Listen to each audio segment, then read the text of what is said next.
Hey kids, you're listening to the internet's wettest podcast about video games, consoles, and pancakes. The SML Podcast. Prepare for the SML Podcast.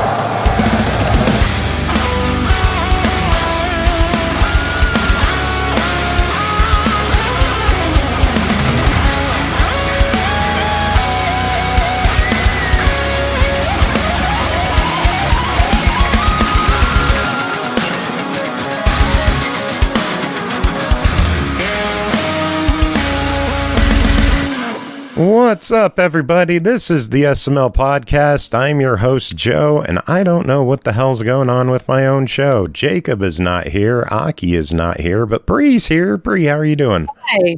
I'm doing better now that I'm home and I've got food in me. Thanks for showing up. Yeah, no problem. Yeah. Jacob is ill, so we kind of expected him to not be here. No clue what Aki's doing. Potentially watching a different podcast as she does that. She's a traitor. Did you know she listens to other podcasts while doing our show? Huh. Yeah. And plays games while doing our show. It's fun. So how's things? Yeah. Now that my car is mostly working, I'm feeling good about that. You know, all the real world stuff, super boring. Yeah. Yeah. Had a fun health issue this week. I had an abscess that I got infected that I needed to have drained, and it was messy, and it was painful. That sounds awful. And I was sick, and it sucked. And I didn't even want to do tonight, but here the fuck we are. Yeah. We don't know where Aki is. Hopefully she's okay. Yeah, I hope she's okay. Oh, man. Should we just dive into the news? I don't even know what else we could. Plan. I don't even know what else we could bullshit about right now. I know, right? Where is everyone? I don't understand. They had an Xbox Partner Direct today. Did you get to watch this? I did not. I watched a movie while I was waiting for my car to be done. Oh, there she is. Oh. Ta-da! Like magic. Well, hi. You're back in here. Y'all are just early. Mm-hmm. Yep. What were you doing? I was cooking because I thought it was an hour earlier than it actually is. I was guessing you were listening to a different podcast. No, not this time. Not yet, anyways. I told you. She listens to other shows while she does this one. Yes, I do. And I usually have music up and usually a game or two running. Fucking traitor. I'm not being a traitor. This is how I function. If I don't do this, trust me, you'd notice. Actually, you probably have our noticed. Podcast. I used to function like that as well, and then one day I got a certain age, and then my brain functioned very differently. Oh, I can't wait for that to fucking happen. Unless it got worse, and if it got worse, I don't want that to happen, never mind. But if it got better, I would very much like that to happen, like, now. I only need to do 2 things at a time now instead of 5. Yay. Oh, man. Anyway, we were just about to jump into the news. Did you see the Partner Direct today? No, I did not. I totally missed it. Oh my god. Are you the only one who saw it? Yes, apparently. But you're going to have to use your descriptive words and tell us the things. Well, that's I'm going to go look happening. it up. The Xbox Wire has a good write-up on everything that was shown off. I'll just go in order of what I saw during the show. They started off, a brand new Hunter the Reckoning game was announced. A Deathwish. It'll be coming out summer of 27. So if you were a fan of Hunter the Reckoning, very good stuff. I mean, I'm a fan of the World of Darkness universe, so that's always interesting to see. Wuthering Waves is finally coming to Xbox and Game Pass in July. Nice. That I hope that does well. I always question how well stuff like that's going to do on the Xbox because it has a tendency not to do great, which makes me sad because stuff like this is really cool. What's not doing great? Well, there's a lot. This is one. Isn't this the MMO?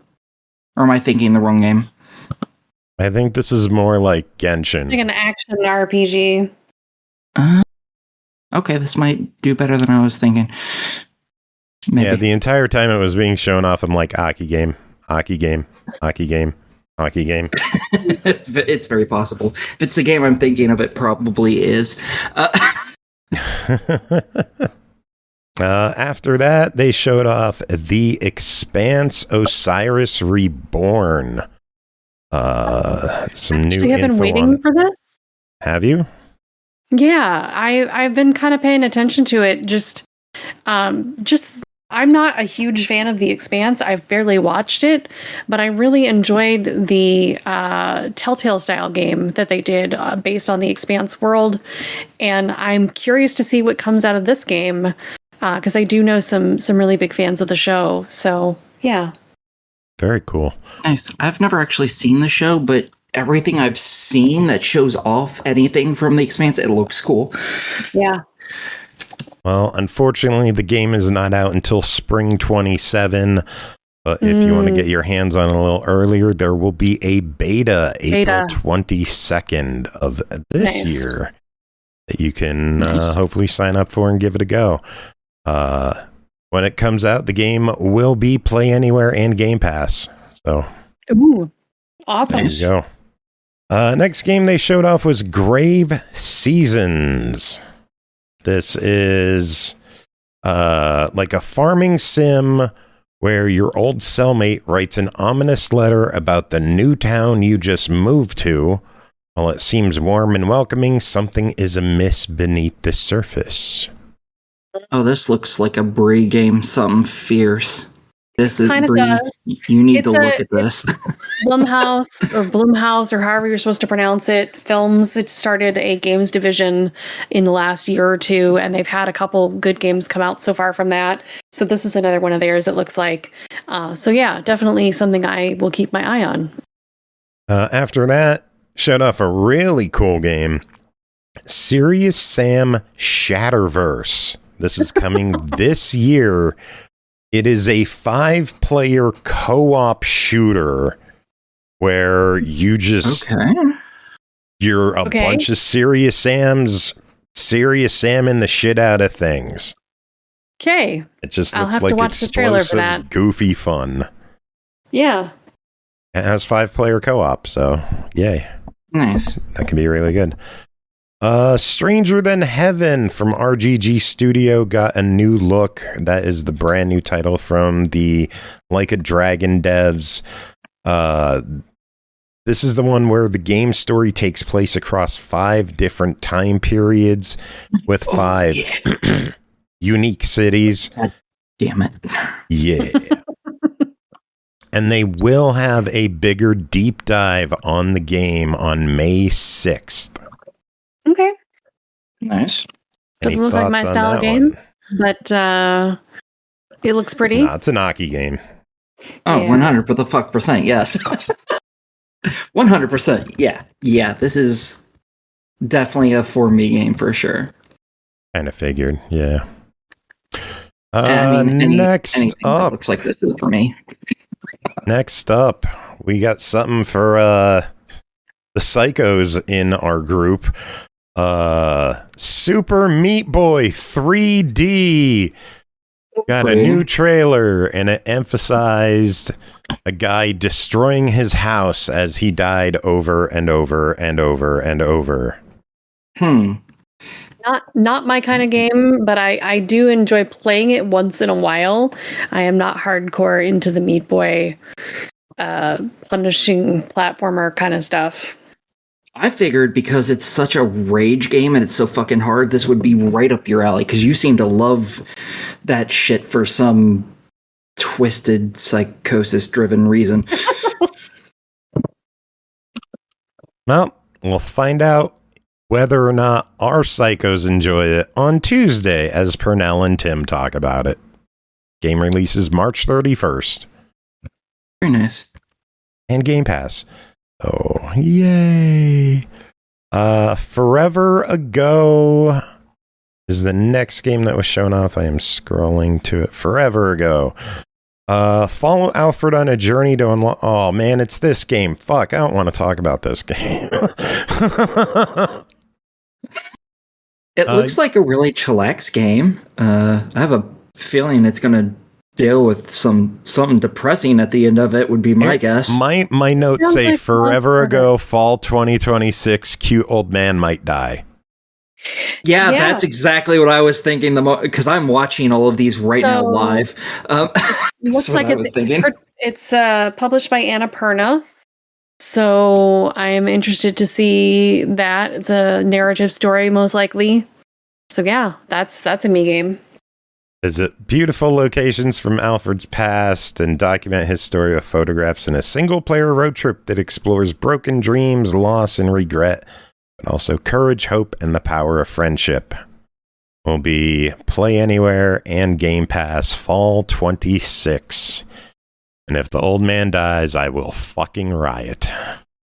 I have a feeling you're probably gonna riot. I have a feeling I'm gonna fucking riot. That very much looks like the vibe that it's going for. Is it's gonna be like bittersweet and then depressing at the end is what it looks like. So you're gonna be rioting, I think. Yeah, I'm gonna burn things to the ground. Next game they showed off was Ascend to Zero. This one's coming out July 13th.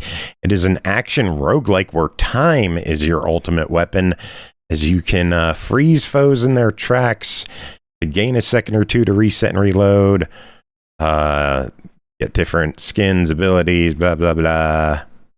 Play Anywhere in Game Pass. Yay. Nice. Looks cool. High speed, high action. So, Purnell will probably want this one. After that, finally, some big news that we have all been waiting for. Yes. Dispatch is coming to Xbox. Yay! Invisigirl Naked! Woo! Well, don't celebrate until it releases. Don't forget what the Switch gamers had to go through. I know. The nudity was censored. It was stupid. Oh no, don't tell me that. I didn't know that. La la la, I can't hear you. No. Okay, so just so you know, on Xbox, there are games with not just full nudity, but like sexual scenes, so I think we're okay. Okay. I'm less paranoid now. Thank you. Yeah. I mean, the Switch has full nudity, too. They have Witcher 3. Oh, yeah. Is it not censored there? Witcher? No. I wonder why they had the censored Dispatch, but... They had two versions of the game made. One for worldwide release, and I believe one for Japan because of the nudity.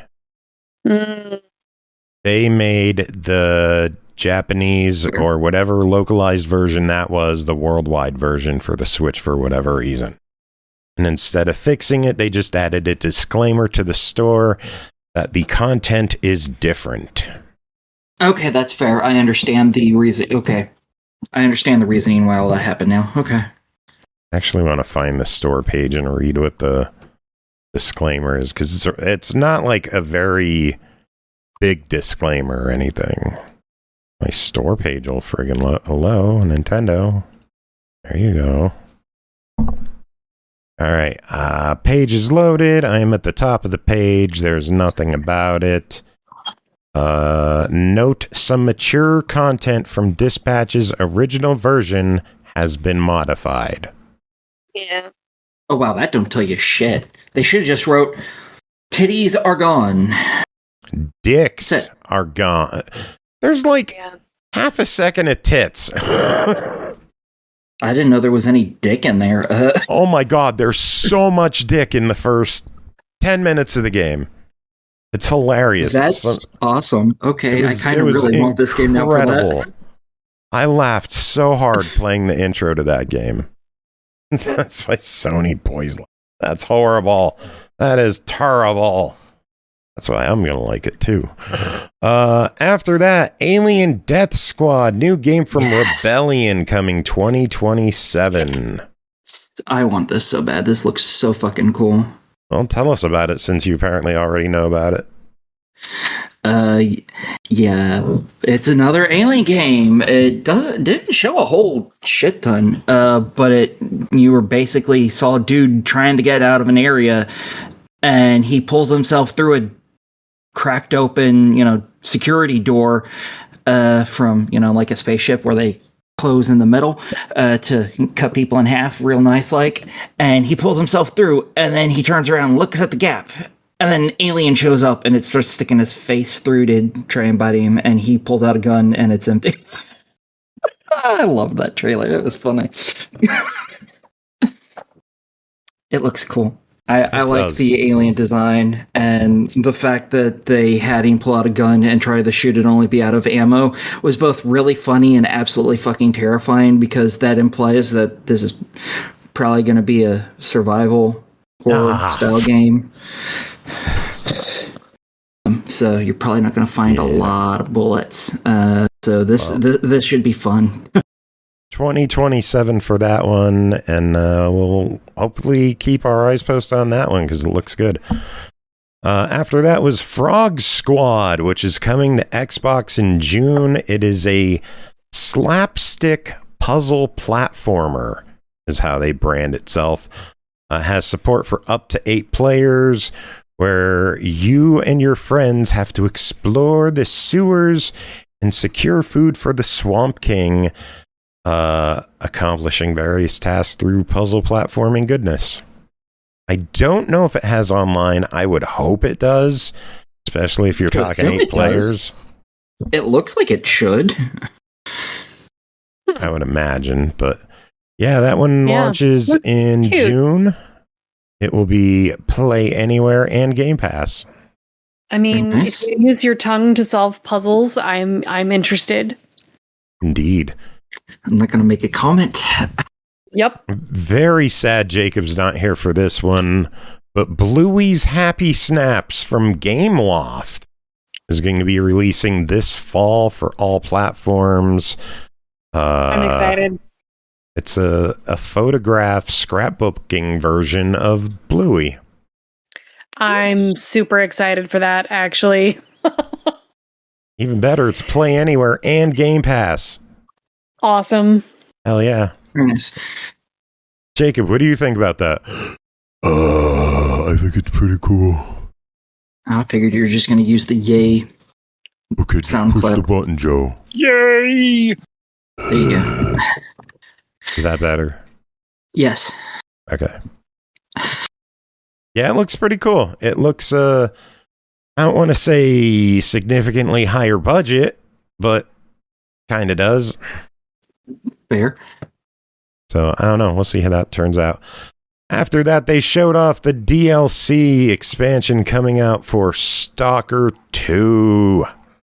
It is called Cost of Hope. DLC will be out this summer for all platforms, with approximately a story with 20 hours of play. Oh, hell yeah. Nice. That's a pretty hefty piece of DLC then. Damn. Yeah. Very nice. It lets you take part in the conflict between the duty and freedom. So the kitchen. Okay. So yeah. That should be good. After that, a new game called Musa Dirty Fate, a samurai game coming out in 27. The whole time I saw this was like Ghost of Akishima. Yes, you are. Yeah, this is definitely a me game. It looks so fucking awesome. Yeah, I kind of figured that one was all you. Yeah, moving on. Next game they showed off was a game called The Eternal Life of Goldman. It is a whimsical platformer coming to Xbox later this year. It looks ridiculous as hell. This is a trailer you have to watch in action to see how goofy it is. Yeah, it looks great. It looks like something I want to play for sure. And he's equipped with his trusty cane and a unique host of abilities. And Yeah, a the demo umbrella. is out now Ooh. if you wanted to give it a try. So there you go. After that was a game called Vaunted. I'll get everyone's hopes out of the way now. It is PC only. It is a tactical RPG with explosive action and dynamic combat, where you wield powerful weapons, unique special abilities, a band of questionable allies. Looked really, really cool, and then it was like PC. Fuck. Yeah. So, yeah. After that, we got hit with one more. Hey, guess what you guys are finally getting? I'm excited for it. April 14th. We're getting Hades too. Fuck yeah. I need to finish the first game. I haven't even started the first game, but damn it, the girl in number 2 is really cute and it has really good music in it. So You just want to see almost boobs. I mean, It's T-rated. that. Comment. I don't care. She's still hot and there's still good music. It's irrelevant. I'm just sad that I can't mech on one of the bosses. Oy. Because there's one of the bosses is a band, and I absolutely love all the vocal music that they do, and I just really like the interactions that I've seen between the main character and them. It's funny. No, it'll be on Xbox in just a few weeks. Nice. I'm excited about. And then they wound it up with one final game called Artificial Detective. And Yeah. I'm kind of So mixed cool. on this one.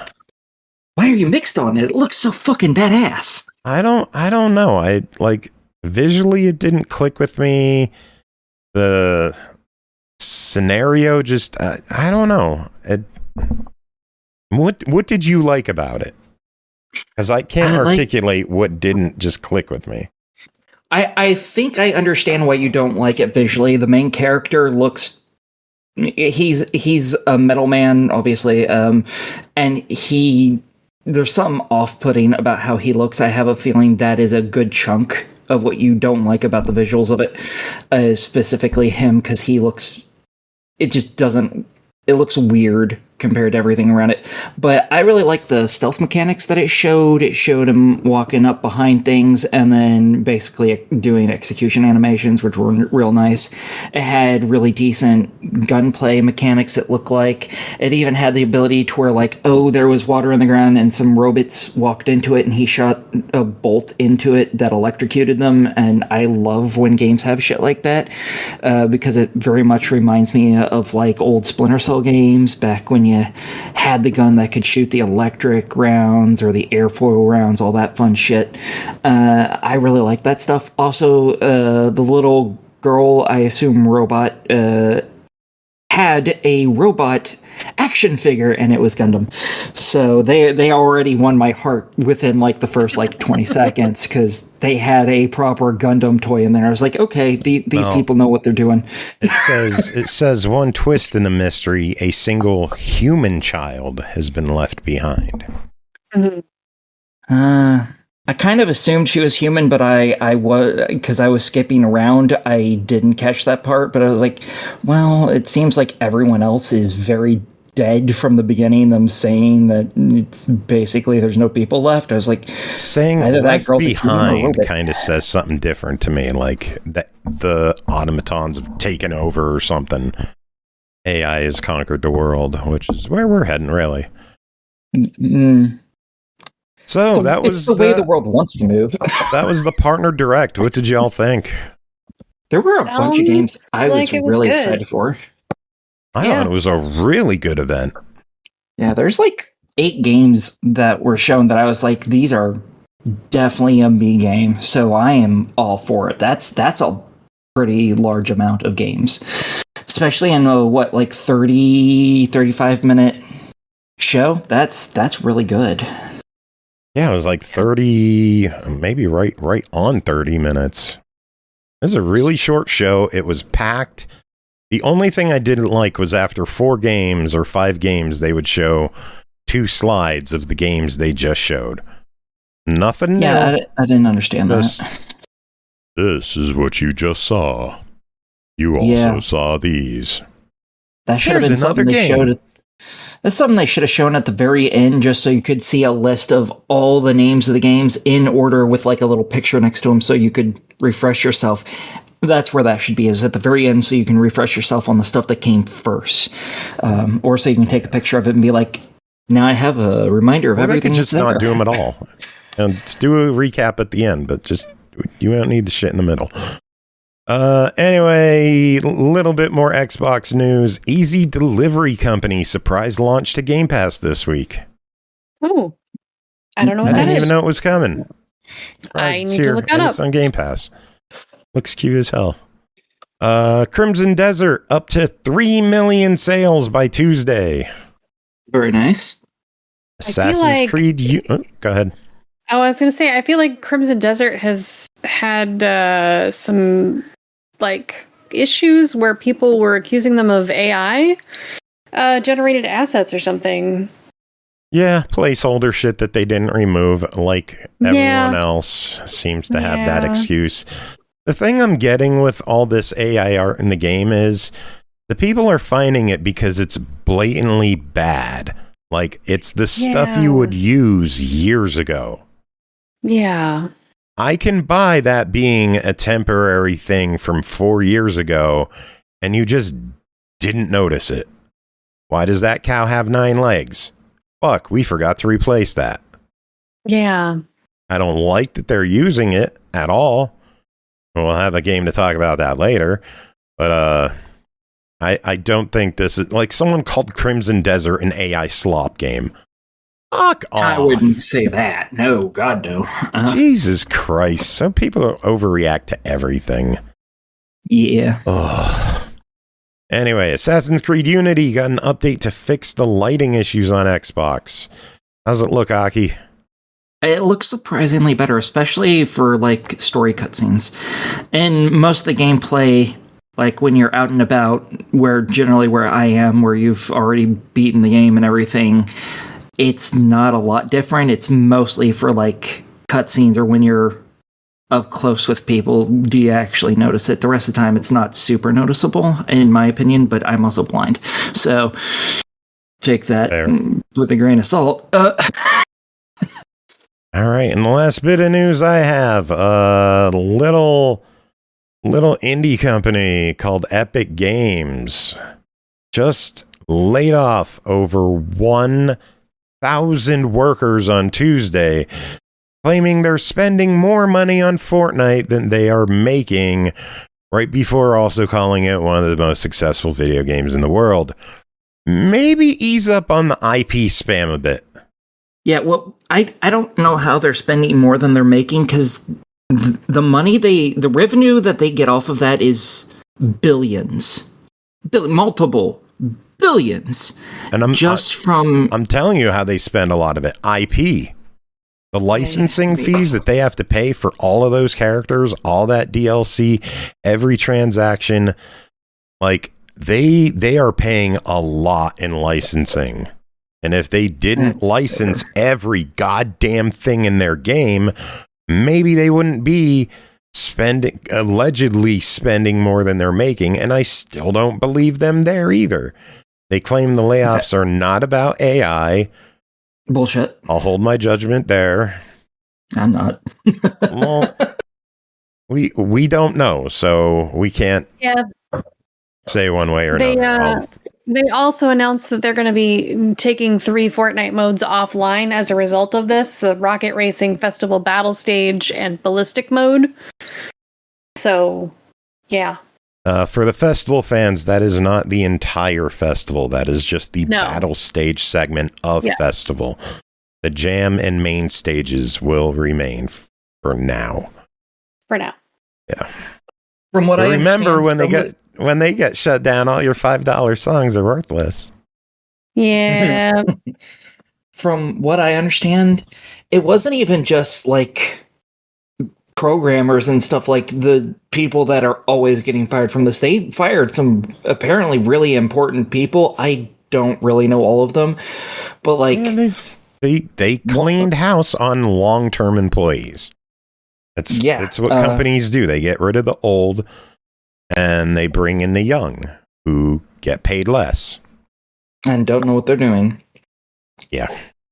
Aki, any news on your end? Not a fucking thing. Bri, what you got? I got a couple things. First is more of a discussion. If you guys have paid any attention to, Microsoft has announced that they're going to be doing Copilot AI integration coming to Xbox soon. They've got a beta, it sounds like, out now that you can check out, where you can ask it to help you get past roadblocks in your games. And it'll do it without having you need to leave the game as much. It's kind of like what Snap used to be used for, but AI. Can't they just give us Snap again? Yeah, I Can't they just get rid of Copilot, something that they've been told by their users that their users don't want for years That's now, never happening. And costs the company a lot of money because Never no one happening. fucking wants it? Never happening. Yeah. They're not giving up on it. Yeah, it's all over the store now. It's everywhere. I have to close it down every time I go to the store on PC. It's dumb. I don't need your help. I'm not happy with how much. Like, I'm starting to consider looking into Linux. I don't blame you. Lots of people are. You know, and all of this shit's just pushing me away from Xbox, the place where I do most of my gaming. Yeah. Steam's just going to make a lot of money from me, and that's fine to me. I don't give a shit. The only real thing I've run into it so far in terms of Xbox usage is after I've played games on PC for a while, it'll pop up with a summary of, oh, you played this long and you got this many achievements and blah, blah, blah, blah. Like, why are you showing me this? I don't care. Close. And that's as... It's because it's Copilot. And Copilot doesn't care what you want. It just wants to let you know it's watching everything you do. That's all. Yeah. Man. What else you got? All right. Well, speaking of Steam, they're under FBI investigation. Apparently there were some indie games, like 5 or 6 games that had some malware installed with it. Yeah. Through the Steam client, and they're I think the games are called Block Blasters, Chemia, Dashverse, Lampy, Lunara, Piratefy, and Tokenova. So if you have installed any of those games, there's a form you can fill out online for the Steam malware through the FBI.gov webpage. And they're looking to, deal with restitution for that and whatever. But yeah, somebody installed some malicious stuff in there. Damn. Yeah. Sadly, that's semi-common, annoyingly. And, you did it, didn't you, Aki? Yeah. No. And I'm not even going to joke about that, because that shit can really get you fucked. Because Steam's one of them scary places. You don't fuck with Steam. Don't fuck with Steam. It's bad. Speaking of fuck, that Marvel collection's out tonight. Damn it, not have money. Oh. What is What else you got? Last thing on my list, I feel really bad about because Jacob's not here. It's Movie Watch. God, you gotta warn me about this. I'm like nowhere near ready. Oh, it's Movie Watch. There. Totally not worth it. But specifically because Jacob's not here, because it's Sonic Movie Watch. Oh, well then he gets 2. It's Movie Watch. There. Apparently Sonic movie, the 4th movie, has signed 2 new actors to the already pretty awesome sounding cast. Ben Kingsley and Nick Offerman. Wow. I don't know who anyone is off the top of my head. Give me a second. I have to go look these people up. Nick Offerman, the guy from Parks and Rec with the mustache. Yes. Oh, okay. I like him. He's funny. And who's the Kingsley dude? Ben Kingsley. Gandhi. Yes. Okay. Literally, that's one of his most famous roles is Gandhi. Yes. Oh. Okay. Oh, I recognize that face. I absolutely adore him. He's a great actor. Okay. Yes. So there you go. That's I feel bad to have taken that away from Jacob, but it came across my feed. He deserved it. Okay. Have they listed who they're going to be playing yet, or just that I did not see that, so I did not read that far into it. I'll be honest. I threw together news like Jacob probably does at the last second today. So yeah. I had things saved on my phone. That was where I was at. I didn't type anything up this week. I'm sorry. That's fine. I guess the only other thing that we could bring up is looks like the spring sale is starting. Xbox has what they're calling the spring preview event up right now. So it'll probably be a week of some sales and then another week of more sales. Yeah. Steam's also having a spring sale. Sony's having one. Yeah. The one I'm looking at, it caught my attention on my wish list. Hell Is Us is 50%. The deluxe edition's 50% off, down to $39. Yeah, I saw that too, because that's on my wish list too. I ended up getting Dragon Ball Z Kakarot. I ended up getting the last of the DLC stuff I needed from that just, I think, yesterday, actually. Is that the Daima stuff? Yes. That doesn't have achievements, does it? I don't know. I don't think it does. I don't care. It adds more story stuff. That's all that mattered to me. I was like, I don't know a lot of Dragon Ball Z, so I just got all the DLC for it. That's fair. Because I was like, this will at least give me the gist of the probably like 2.5 decades worth of Dragon Ball information that I absolutely do not have. Because apparently now Dragon Ball characters have blue hair when they go Super Saiyan. I don't know. I was looking at the character or the DLC pass 2 for Sword Art Online Fractured Daydream. Yeah, I was looking at Hell Is Us. That's the one that has my attention. For me, it was the Sword Art Online, and then the Banishers is on sale right now. I think 65% off. Nice. Those I'm looking at. Any other news, or should we dive into what few reviews we've got for now? Let's do the divvy dives. All right. First up, Homura Hime, developed by Crimson Dusk, published by PLAYISM. Released March 4th on Steam for $24.99. Homura Hime is an anime-style 3D action game merging exhilarating thrills with tension-filled gameplay of bullet hell.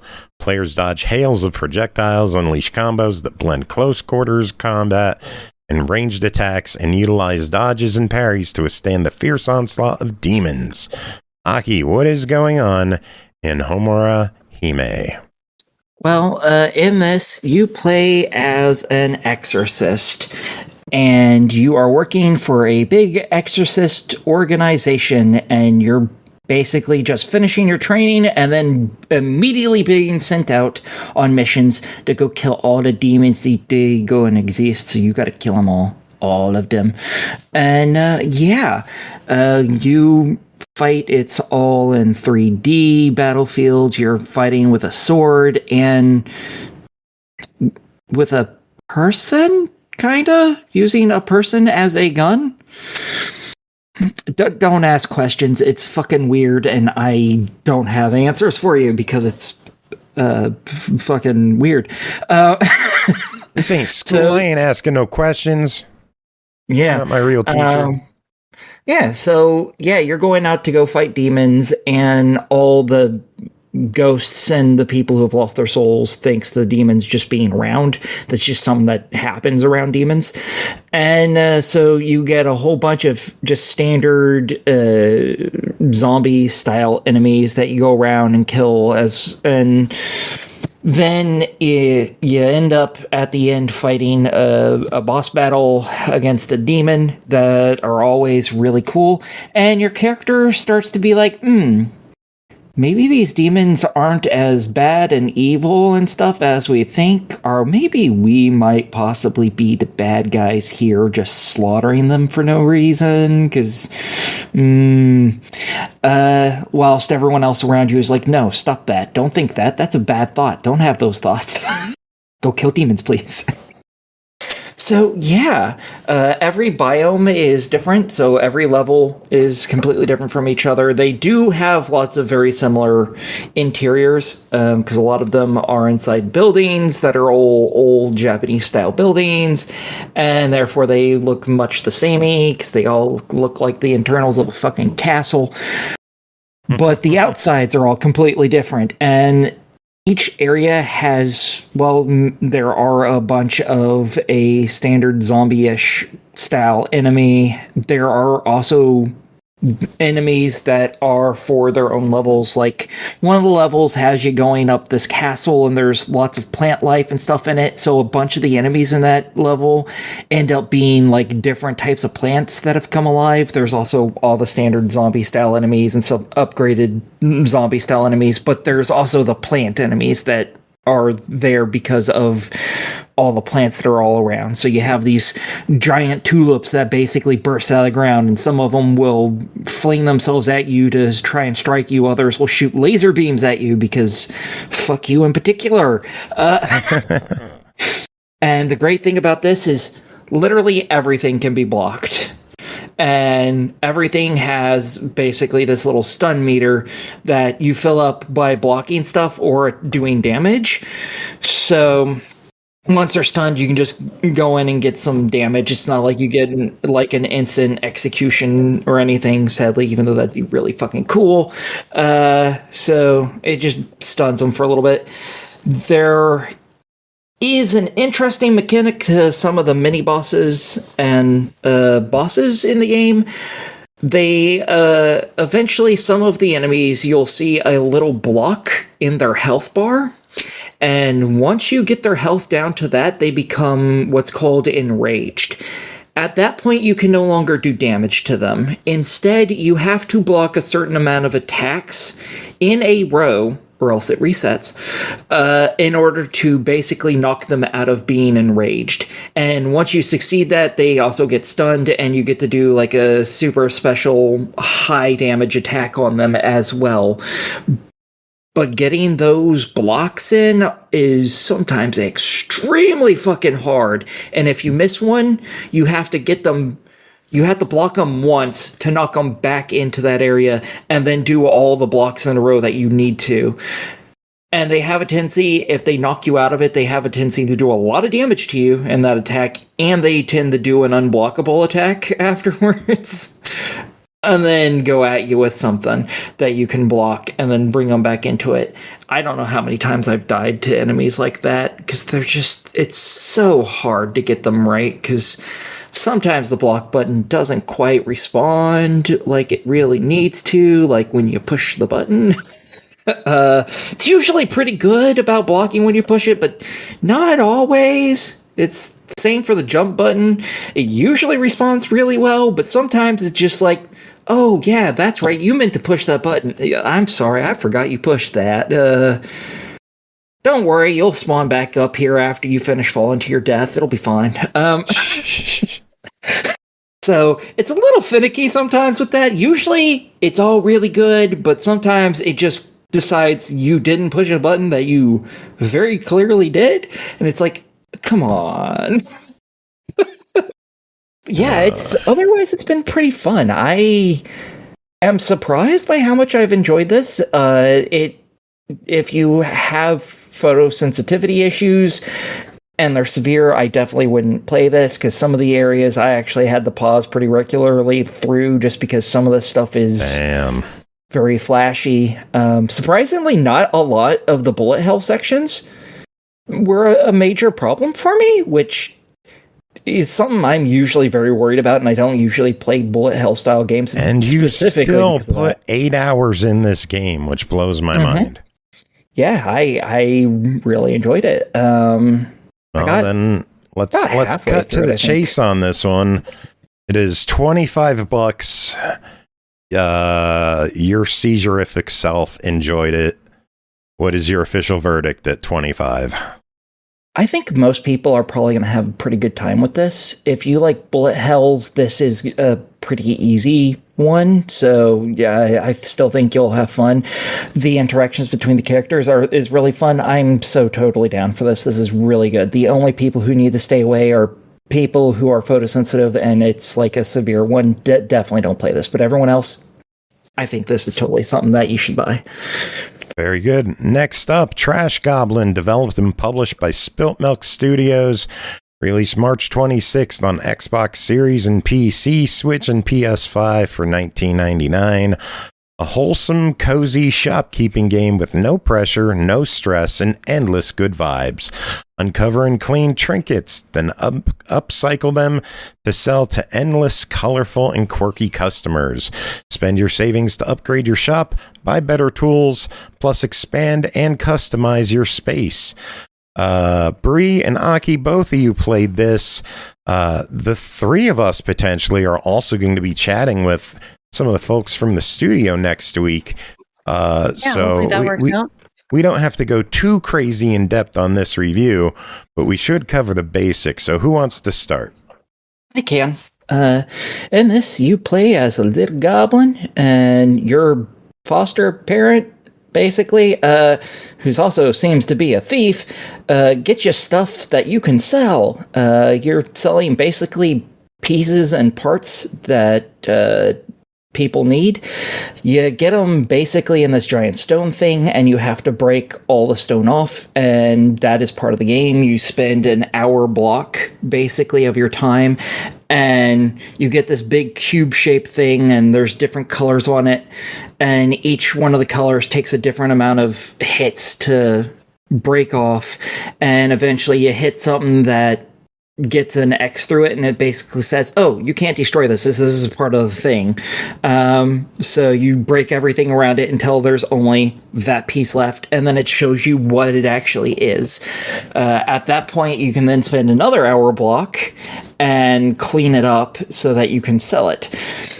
Now, whilst you're doing all this, people will occasionally show up at the shop, and they will request an item for you. If you have it on hand, you can immediately just hand it to them. Sometimes they'll be like, oh, I want this thing, but I need it cleaned, or, oh, I want this, and I don't give a shit what condition it's in. So that tells you whether you need to clean things or not. And until you give them the item, unless you tell them to fuck off, they will just stay there permanently. So you don't have to worry about, oh, I haven't found this item yet. Here, let me go break a bunch of this shit. And, oh, wait, no, it's been 3 days. Oh, I've missed it. No, they're still sitting there for have the reasons patience beyond me. of a saint. Yeah. Yes, all of them do. And eventually He's probably busy. I'll give him time. He's looking in the back. Extremely, yeah. You do get some named people that show up, and basically you can tell them to that you'll get to them when you find the object they want, and you can call them back when you get that, but most of the characters are insert race stranger. So you got human strangers, elf strangers, lizard strangers, mushroom strangers, whatever. Those people, when you tell them to fuck off, they just leave, and they don't come the fuck back. They'll come back whenever. But the other people, the named characters, you can tell them to leave because you don't have the item. And once you get the item in the condition they want, you can call them back and they'll just come back, and it's nice. Yeah, there's nothing that you particularly need to do. It's not like, oh, you need this much money every month or anything. No, it's like you have this many hours in the day. Do whatever the fuck you want. Like there's an achievement for both basically doing the chipping, which is where you get rid of all the dirt and rocks off of the item. Do that for an entire day and nothing but that. And there's also one for doing nothing but cleaning a day. Those were two of the first achievements that I got just because I was like, fuck it, might as well. Did you do that, Bri? I did not look at the achievements yet. Wow. I know. Shock. What'd you do in the Everybody game so far? I have tinkered a lot. So some of the things that I have enjoyed about the game, I'm just going to like hit my list of notes here. There were plenty of options in the settings for holding, pressing, and hovering for your different modes like chipping and cleaning. So you can alternate between holding and pressing. I really liked that you can hovering is where it's at. I mean, hovering is good. I love that this game is very tactile with a controller. I've actually seen this game streamed from a PC, and now I'm wondering if it was nearly as much fun and tactile as it is on controller. You have to hold and press buttons to chip away at things with like A or a right trigger, and then you rotate items with the right stick. And then I don't know. I thought like it felt like I was really kind of holding an object and going through the motions of chipping away and cleaning with a sponge. And I liked that feeling, that tactile feeling that you get, like you're really kind of in there. And this is very much like a fantasy chorecore kind of game. It's super cute. The other thing too, I would say, is that you have a lot of options for how you interact with the space. There's really only 4 stations. You have the customer counter, you have the workshop space, you have the bed, and then you have, I don't know what the 4th space was off the top of my head, but you either move by clicking on an eyeball to go to the hot spot that's active at the time, or you can press the bumper buttons to cycle through, or you can manually move as you want to kind of interact with the space in different ways. And I just thought that was really accessible. But yeah, it's a really fun game. Yeah, it's super cute and it feels real nice. Well, we are going to talk a whole lot more about this on an upcoming episode, probably the next one, actually, which I am very much looking forward to. But for now, the game clocks in at $20, brand new on Xbox, Switch, and PS5. What do y'all say? I'm totally 100% for this. If you have something that can play this game, buy it and play it. It is so cute and it is so fun. Yeah, I also agree. I think this is going to end up on my list of favorites for indies for this year so far, and we'll see how far I get this weekend playing more before the interview. So yeah, I'm saying buy it. Very good. Next up, Realpolitiks 2, developed by Jujubee, published by Ultimate Games, who are also awesome enough to hook us up with a few extra copies to give away. Big thanks to Ultimate Games for that. Make sure to type !enter in chat for your shot at winning copies. We'll do those later on during the Muzak. Released March 19th on Series X and S for $24.99. Realpolitiks 2 is a grand strategy game where you lead a modern nation managing its economy, diplomacy, espionage, and military while facing global threats like terrorism, pandemics, and famine. So you're basically president. Build your country, shape its political system, command armies in land, sea, and air battles, and use diplomacy or covert actions to secure your path to world dominance. Your decisions shape both your nation's stability and the global balance of power. Man, this one feels really real right now, Bri. How is it? So, yeah, I honestly, I don't want to get in the weeds about current world affairs, but there is some realism to this game that gave me a feeling of control over things that was kind of nice. The art on the main screen has 3 leaders with masks on their face of current world leaders, and it looks creepy as fuck. But it's a strategy game, and that's not normally my kind of game. But it's also a simulation of sorts, so I was kind of curious to see what it was all about. There is a cinematic intro about politics, poly meaning many, ticks meaning blood-sucking creatures. We've all heard that joke. But no, it was very educational about the origins of political systems. It showcases some opinions that may or may not be favorable to some, but that is the nature of its subject. I did not play the first game, so I don't have a comparison to that. But there are 4 scenarios in this, or campaigns. There's a tutorial is one of them, and then there's one called On the Brink of Tomorrow, The Pandemic Aftermath, and Nothing Ever Changes. The Brink of Tomorrow is set over 100 years, and it's a balanced, modern take on management. The Pandemic Aftermath is about rebuilding the economy and other factors after a coronavirus situation. And Nothing Ever Changes is like a post-apocalyptic management sim. There's different difficulty ratings from trivial to hard. The tutorial is pretty advanced. It has a companion to help you out. All of your scenarios have companions to help you out. But in the first one, it's clippy. It starts out with, "You seem to be trying to play Realpolitiks too. Do you need help?" As a message. And it's clippy. It's cute. Yeah, other scenarios you have companions like Sonia the Red Doom, and your chosen companions give you certain boosts as well, which is nice. But I mentioned this is like a strategy management game. I might even compare this to a tycoon game. It's just about running a country instead of a theme park.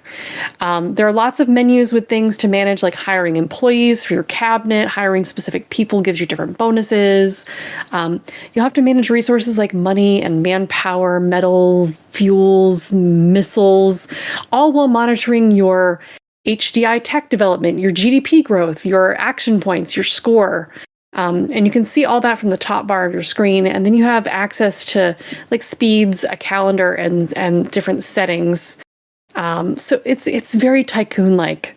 Most of your control of the country takes place in the left bar, where you have 5 main categories. It's like government, economy, military, local info, and then foreign affairs. I'm gonna skip some of this information I wrote down here just because I feel like this game gets like really detailed really fast, and I could sit here and talk about it forever. Yeah, it's very detailed. You do get into espionage and diplomatic actions and even colonization. Or you can do things like perform speeches, have a military parade. Like, it all depends on the style of governance you prefer. If you want to, be a dictator, there's a path for that. If you want to be a more balanced diplomatic governor, a president, or whatever, those are options for you in your game. You'll need to worry about things like the degradation of the environment in the world at large from things like, unsolicited dick pic. That's for you. Yep. There you go. For all the ladies out there. Oh, yeah. the things people miss when they're not here for the live show. All right. But yeah, you can place tariffs or embargoes on neighboring countries. You can liberate them. It is really hard to talk about this stuff without feeling I'm touching on current affairs too much. Can you liberate the U.S. in it? I didn't get that far into some of the scenarios to know that was an option. Some of the countries are fictitious depending on your scenarios. Some of them are realistic. So like I really enjoyed the post-apocalyptic scenario. You have choices for countries like Freedom America. There's a Sand Ghouls Cavern, there's New Eden, the Meme Machine, and even the Ottoman Empire in their post-apocalyptic campaign is pretty cool. And the more realistic campaigns, like the COVID one, there's over 200 nations to choose from. You've got a variety of stats that you start with. You can raise armies, you can build tank units, invest in air divisions and infantry. Like, the game has an all-new combat system. You can even build infrastructure like hospitals and improve on the social rating of your country. There's just really a ton of intricate systems to get your paws on and tweak. And I've barely scratched the surface of explaining it in this review. There is some voice acting in the form of like narration in the opening video that was well done. The music is kind of awesome, actually. Really good, like, atmospheric track with a little tension, and yet it's somehow still calm. Controls are a combination of cursor movement and controller selections. Some negatives, though. Let's get into that. I had a dashboard crash twice in the beginning of the tutorial and had to start over, and that was disappointing, especially since you can't save in the tutorial. I also had crashes doing some of the other campaign scenarios, and I got frustrated with the game at that point. Some of the menus have issues where the text and the button symbol got smushed together in a few places. It was very frustrating dealing with the crashing. I have messaged the company, and hopefully I can help them troubleshoot if that's a thing. But yeah, I think personally I find games like this overwhelming, and that's not the game's fault. I played a few of these strategy management tycoon style games now, and I feel like if you're really comfortable with that style of game, you'll be fine with this format as it is familiar. All right. Well, clock's in at $25, or if you're hanging out in chat, you could win one. What do you think of it? If you like the style of game and they can fix the crashing, this is at least a try it. And that's coming from me who doesn't like the style of game. I think the price is decent for the amount of content you get, and the amount of depth to this game is impressive. If you've never played a game like this, I don't know that I'd recommend this as a place to start, because it does feel overwhelming with the amount of really good detail it has. Again, emphasis on the really good detail for those of you who like the style of game. But currently, with the crashing, I can't recommend it because it's practically unplayable. Yeah. So mixed bag there. Like, it's a try it if they can fix the crash issues. If not, pass. Sorry. That's fair. Yep. All right, next up, Bear Saves Frogtime, developed by Bonte Avond, published by Offbrand Games. This one released March 16th on Switch and Steam for $16.99. Bear Saves Frogtime is a frog-obsessed comedy adventure featuring tactical frog battles, bizarre quests, and the mother of all frogs, the Mother Frogger. Yes. Some of the features I wanted to mention is that it features a bear in a frog onesie, a giant skeleton man, a normal-sized skeleton man, at least 12 heartfelt moments about the importance of community and what it means to have self-worth, and you could put hats on the frogs. Aki, tell us about this one. Okay, so you're a depressed bear in a frog outfit. And your name is Bonnie, and your friends basically wake you up at midnight one day by singing you a birthday song, and then one of them breaks into your treehouse through the window.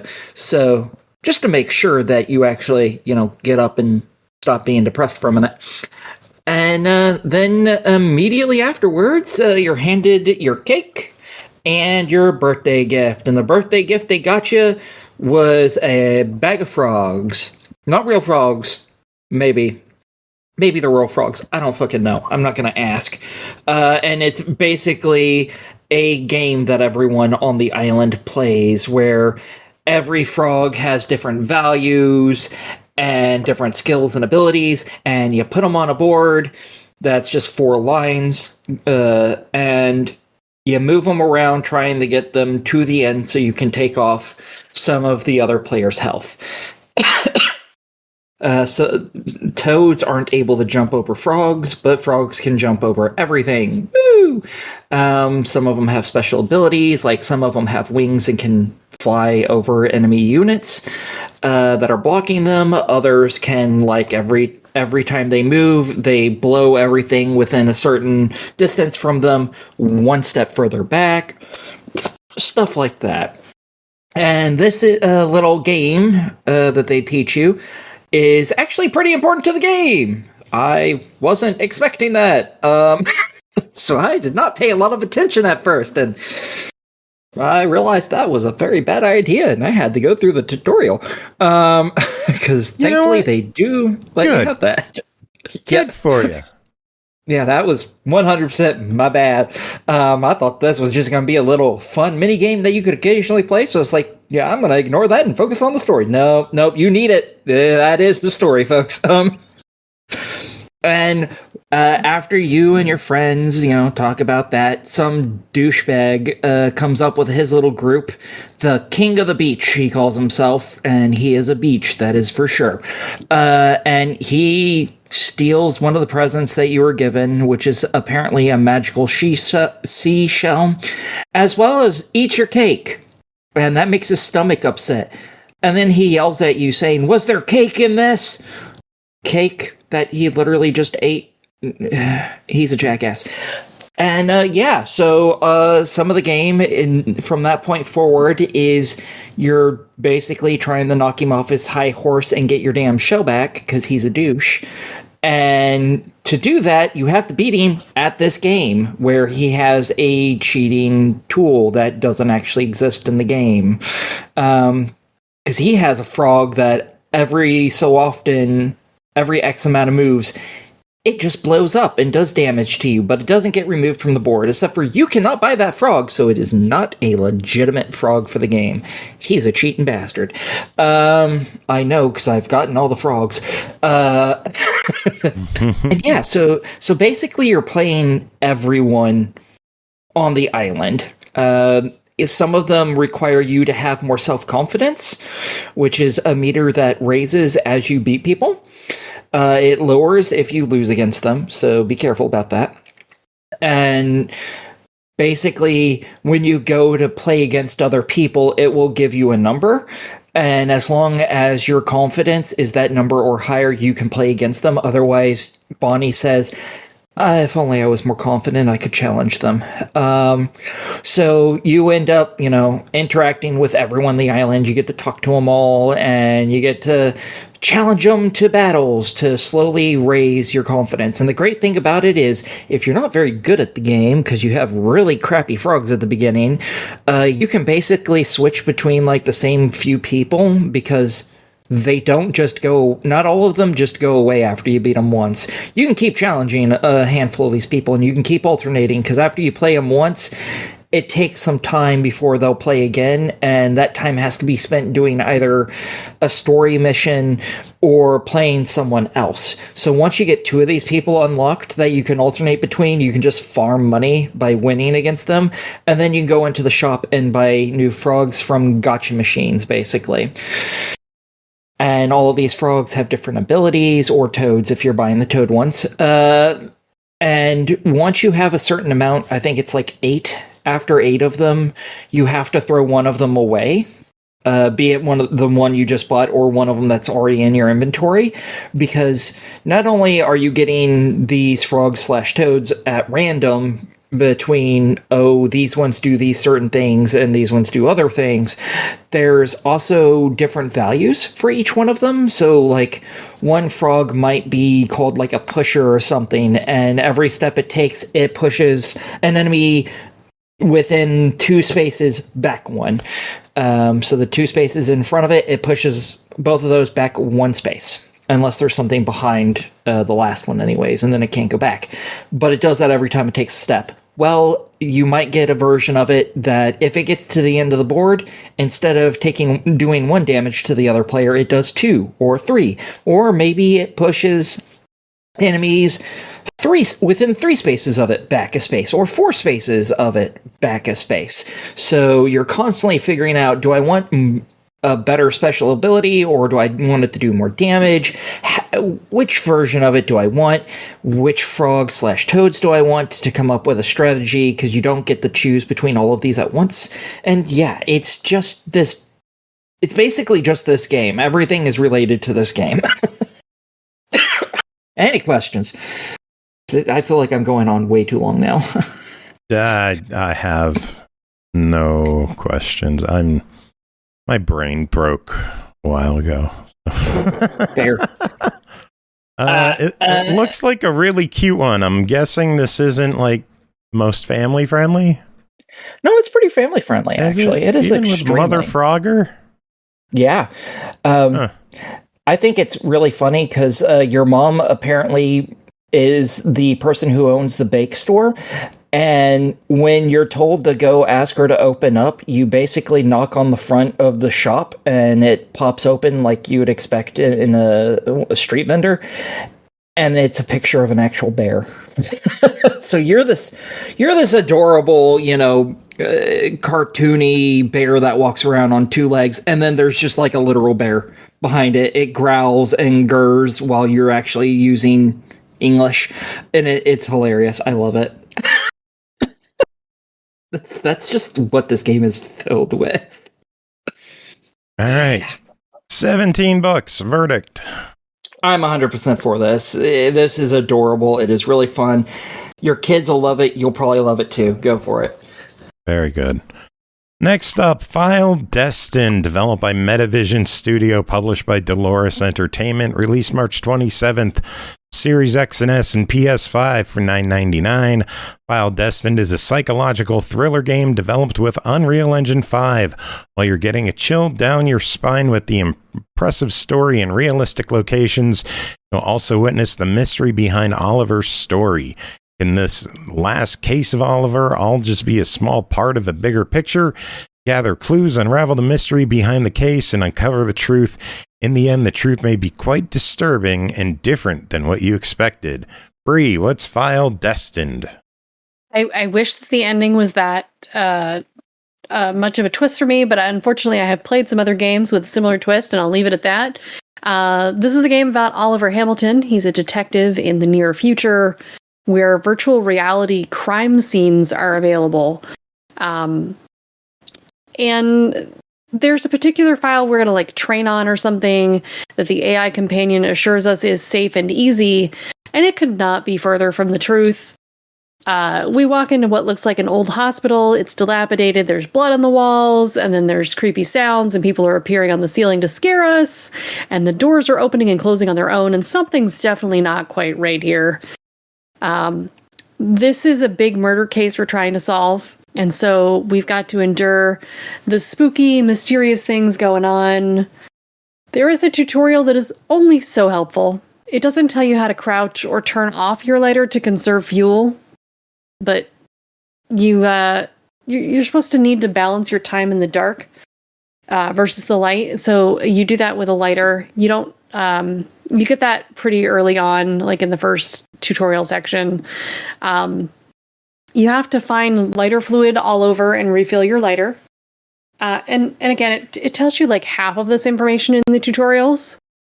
I didn't find the need to use the lighter all that much, and there was plenty of fluid all around the game. So if you're worried about that, it's not super big a deal. But it is a function of the game. There is a lockpicking mini game you'll need to figure out, because the only tutorial for it kind of half tells you what to do, and I eventually figured it out, so it wasn't too complex. But yeah, this is an adventure detective game. The main menu is a cursor-based menu, and so are a lot of the investigatory processes. That's a word.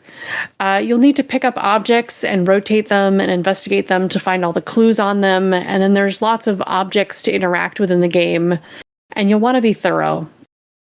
Thankfully, the pop-up text for each item will tell you if it's insignificant or not, and other items you can find a little eyeball icon as you rotate, and it'll unscramble text when you found all the clues of the evidence. This is voice acted. You mostly have Oliver talking to himself about the observations he's making. There's pretty good audio, ambiance, music, sound design for all the spoopy stuff we experience. Graphically, I thought the game was pretty good. You have all manner of distorted faces, broken hospital set pieces, paintings, statues, stuff like that. The lighting varies between greens and reds to help show you where to go.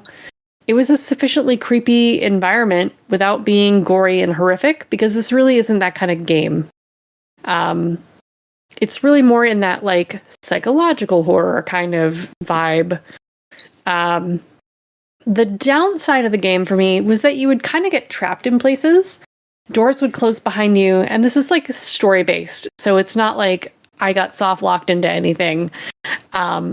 But until you find the right clue, you're sort of stuck in that room. Or if you needed to unlock a lock or see the right scene, until you did those things, you'd be trapped in that space.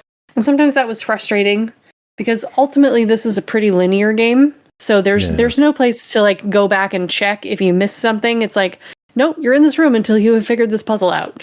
And there was one time where it took me probably far too long, and I was a little annoyed. But once I figured it out, I was like, oh, that was me just being dumb. You're exploring variations of the same hallways and rooms a lot, which is where the environment is kind of a character in the story as well, which was really neat to see. I always enjoy when people take objects or buildings and make them a character in the story.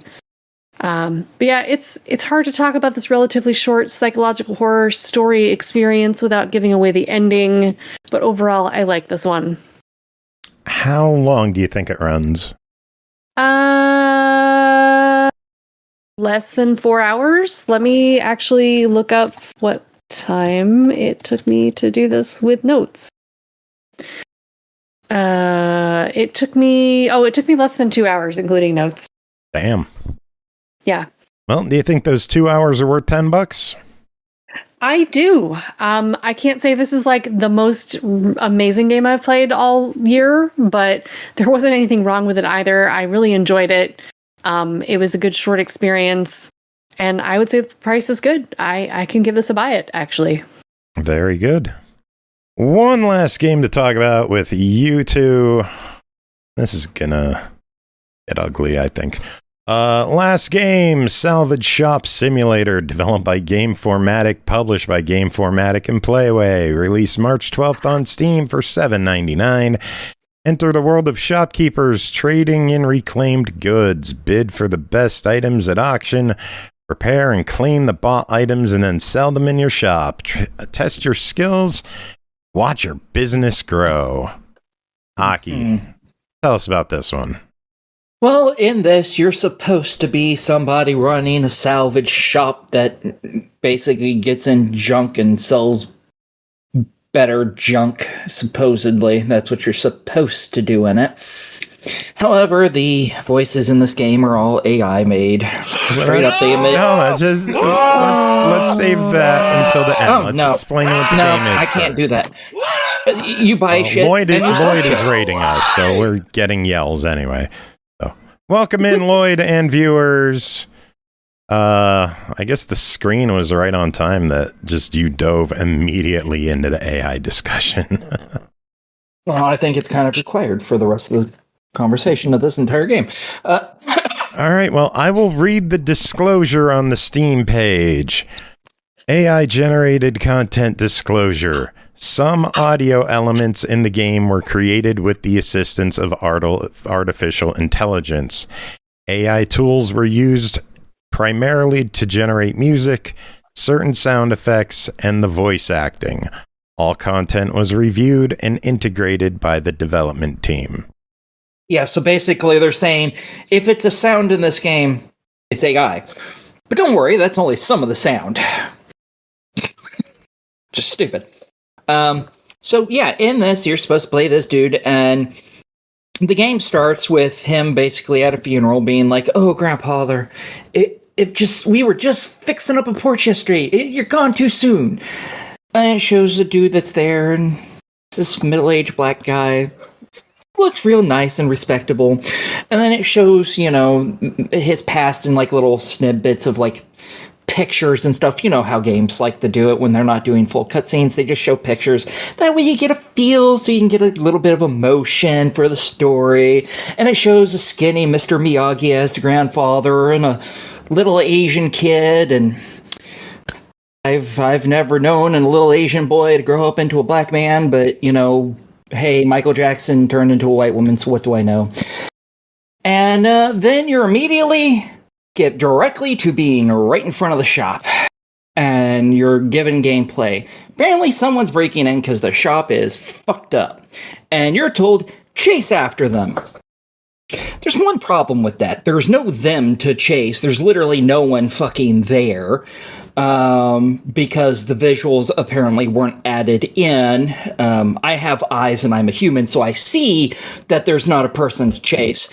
So I chase after the nobody, because thankfully it's a very straightforward thing. You're in one door, there's another door on the other side. That's clearly where I'm apparently supposed to go. It tells me gives me instructions on how to crouch so I can get under this garage door. I do it, and then it immediately tells me to turn on the lights, because it has given up all concept of whatever this chase is supposed to be, to go in and turn on the lights instead. No fanfare, you just duck under the go chase after this invisible man some more, and then it's like, nope, now we're doing something else. That's nice, okay. So I go do that, and I start picking up trash, because that's the next thing it tells me to do. And the entire time, all I'm thinking is, none of this is making sense anymore. None of this. I'm chasing after an invisible person. The tutorial suddenly stops halfway through a chase to tell me just to do something the fuck else. All the visuals of the game aren't making sense from the opening cutscene. Okay. Well, now I've picked everything up. It tells me to go into a menu to buy stuff and place it. Okay, cool. Let's go do this. Has instructions for how to do things if you're playing with just a mouse and keyboard or if you're playing with a controller. Go into the menu to buy stuff like it tells me. Controller doesn't work. Well, I'm a person. The instructions do tell you how to do this with a controller, but it don't work with a controller. I'm a human. I know this. I can see this.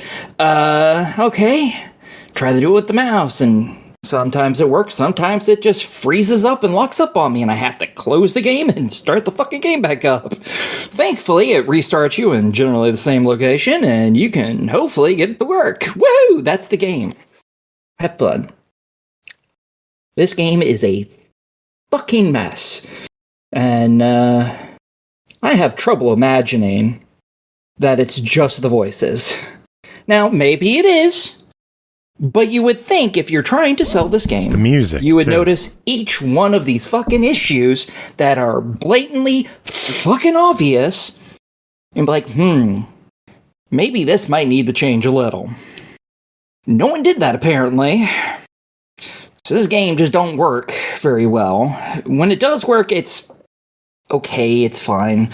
Picking up the trash was fine. I was okay with that. Fixing up the shop was okay, because it was like, hold the button. Alright, cool, I can do that. Once you go into the shops, everything breaks down, the game locks up, and you have to close it half the time. More than half the time, actually. Nothing about this game fucking works. This is not very well put together. They need to bring this back to the drawing board and have some human beings actually look at it, I think. Because if human beings looked at this, then they need somebody who knows how to code and has functioning fucking eyeballs. Yeah. I'm blind, I notice these problems. This is bad. It is bad. All the right, level of problems in this. Is it even worth asking? Go right ahead and ask if you really want to, but $8 verdict. That's about $20 too much. That's not one of our. Definitely wait. That's not one of our selections. Oh well, then no, it's definitely a deny it. There you go. That's one of our selections.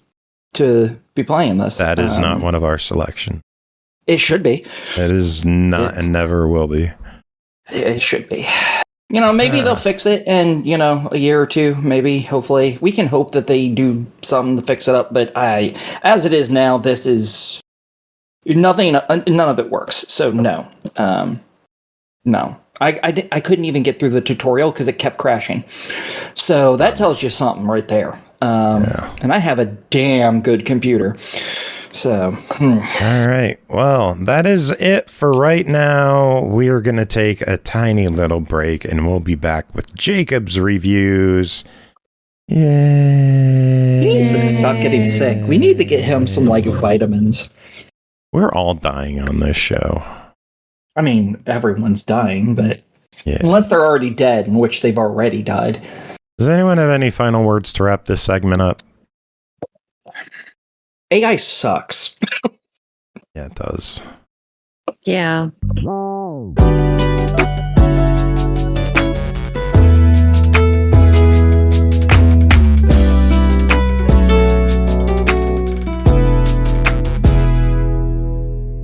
Welcome back, everyone. Thanks for sticking around. And if it's a middle of reviews and we cut to intermission music, it's because of Jacob. Jacob's here. How you doing? I'm feeling better than I was yesterday. That's a positive. It is. I don't seem to be shitting my guts out as much. That is very good. Thank you. I will applaud that. Yay! Aki, are you happy for him? It's irrelevant to me. Come on, you know his ass is important to this show. It's true. What would Ryan Niemiller talk about without him? Yeah, but he's not here right now, so I don't care. So we did news already, but Jacob, you usually have a few tidbits. Do you have anything you wanted to cover? That isn't Sonic Movie Watch, because Bri did mention that already. Yeah. What did she mention? The new people who were hired, the new VAs, the important new VAs that are good. And if you don't know that news, you're going to have to look it up, because I mean, didn't I talk about that last week? I don't know. No, you mentioned that Keanu Reeves was back. Oh, Jesus. Well, he's back. Jim Carrey's back, and they hired Nick Offerman. Nick Offerman. And someone else. Ben Kingsley. That's right. The more important one. Sir Ben Kingsley. Yeah, God. Gandhi. They got Gandhi in the movie. So do you have any news for this week? Did you mention about Horizon Chase Turbo? Did not mention. We did mention the Epic layoffs. I did not mention that that was one of the casualties. Yeah, Horizon Chase Turbo is getting delisted in June. Also, EA is going to be delisting Battlefield Hardline. So that sucks. Yay! Honestly, I'd recommend both of them. I liked them both. Okie dokie. I never played Hardline. I thought it was pretty decent. Like, it's cop. Like, you're playing as a cop instead of like a soldier. And you have to do like investigative shit. Like, Is it Sherlockian?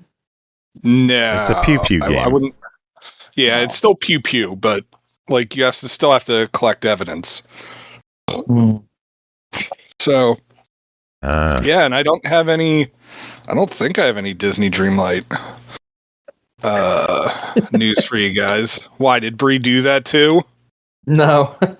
Just think it's funny that that's like those are the two pieces of news that you movie watching really Disney.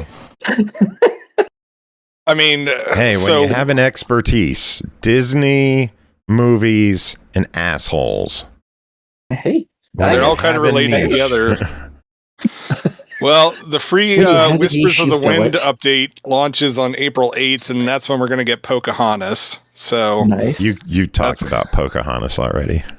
Well, yeah, I know, but now like they finally nailed down a date for when she arrives. Nice. And also they're going to be doing a some sort of event in celebration of Disneyland Paris. They're opening up a World of Frozen park, I guess, over there. And so in the premium shop, they're going to be offering a bunch of stuff related to that.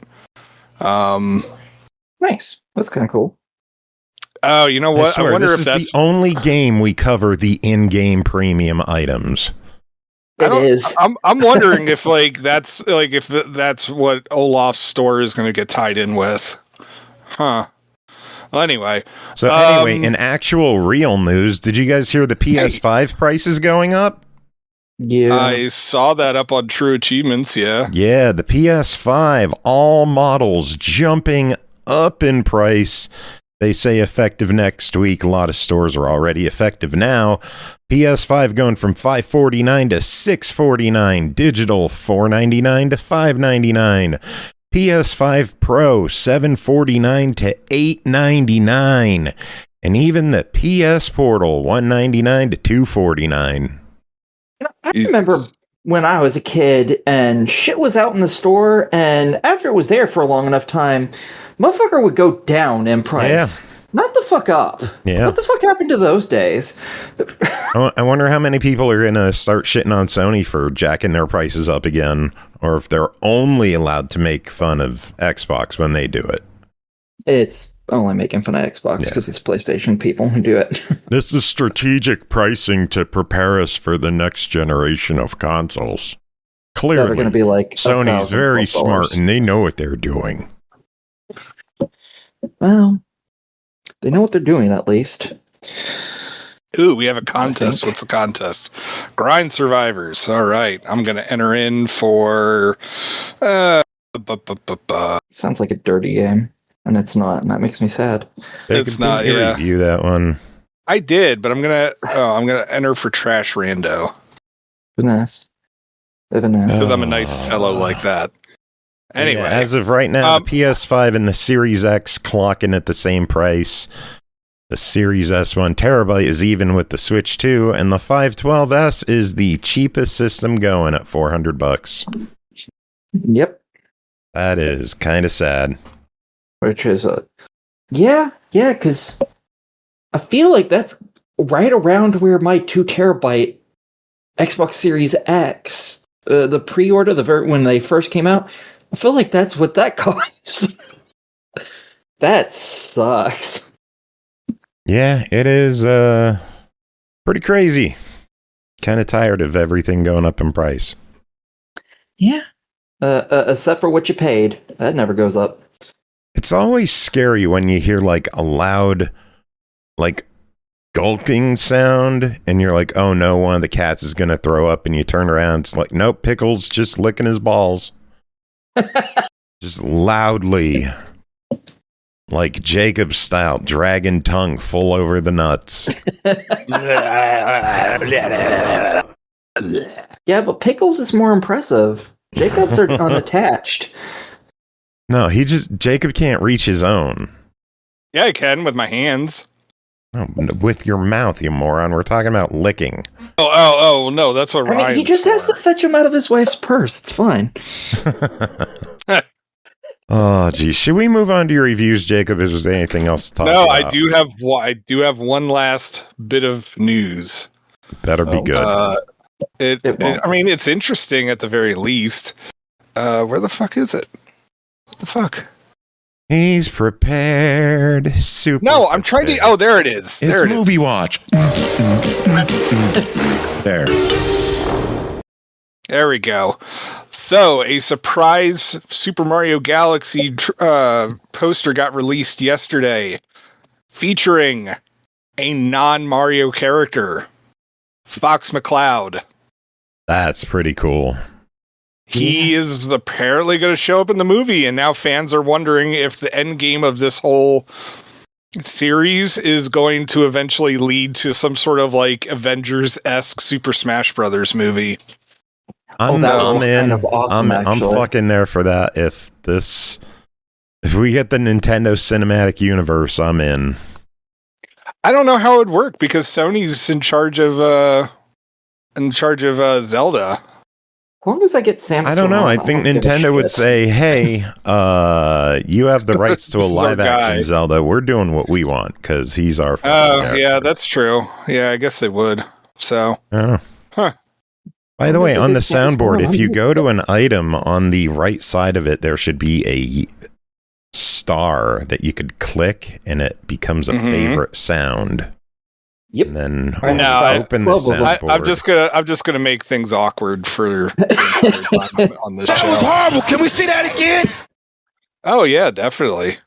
Dumbass. You big old dumb idiot. Jacob's all like, I can't satisfy you sexually. Or in any other way for that matter. and then I was like, Oh, I'm so full of milk. You would be. yeah. Because I'm about to eat that ass. That's the fun clips we get from wrestling. There was an up after that. Eat that ass up. But, you know, time constraints and stuff like that, you know, clearly. Yeah, 100%. I think he's pretty fucking awful. Yeah, I am pretty fucking awesome. So, anyway, should we get to your reviews? Yes. I don't know. I mean, I guess we could just like, you know, stop recording or something. All right, here's the question for you. Do you want to do trains first, or do you want that to be Kids Corner? It would just do it as first, and I'll talk about that. All right. First Jacob review is Thomas and Friends Wonders of Sodor, developed and published by Dovetail Games. It released March 17th on Xbox Play Anywhere, PS4, PS5, and PC for $39.99. Switch versions coming later this year. Join Thomas and his friends on a special journey across Sodor, up into the cabs of Northwestern Railway's classic steam team to enjoy nostalgic stories and all-new narratives right from the driver's seats. Explore the wonders and of fun and magic await. Jacob, give us the info. What is Thomas and Friends? So Thomas and Friends, it's one of those things where I'm actually surprised it's taken this long for us to get a Thomas game on consoles. Like, you'd think, with as popular as the brand is worldwide, both with adults and kids, like, we would have gotten something by now. And, like, I realized, like, yeah, people do modding for various train games and stuff like that. But yeah, we haven't gotten anything before. And so when this got announced, actually, when they introduced DLC for Train World Sim, I was like, oh man, like, about time somebody finally monetized on this thing. And then they announced the game. I was like, oh, slam dunk. So this Thomas game, puts you on the island of Sodor, as you may recall, and it, as far as I remember from when my kids were young, it seems like the map is absolutely faithful to the show. Now, it doesn't seem to have all of, like, the special random stuff for all of you who, had to sit through all the different, like, movies, like, Hero of the Rails and, like, Misty Mountains and all that kind of, like, all that stuff that I had to watch way, way, way too many times when my kids were like 3 and 4. So it doesn't have all that kind of stuff. Maybe it'll be DLC one day. But it sets you on the island of Sodor, and you can start this game off with Thomas. Although if you want to choose one of the other engines, you can do that. Gordon, Diesel, Percy, James's DLC. I think I'm leaving somebody out. Not sure. But anyway, so you could choose which of these trains you want to do, or which one you want to, like, drive around Sodor, because you're actually playing the role of a conductor. You're not playing as Thomas or Gordon. Apex Assassin is asking about Gordon. That's the really long blue one. He's like the fastest on Sodor up until Spencer shows up, which I'm just like, oh my god, I know way, way, way too much about Thomas and Friends. Anyway, yes, you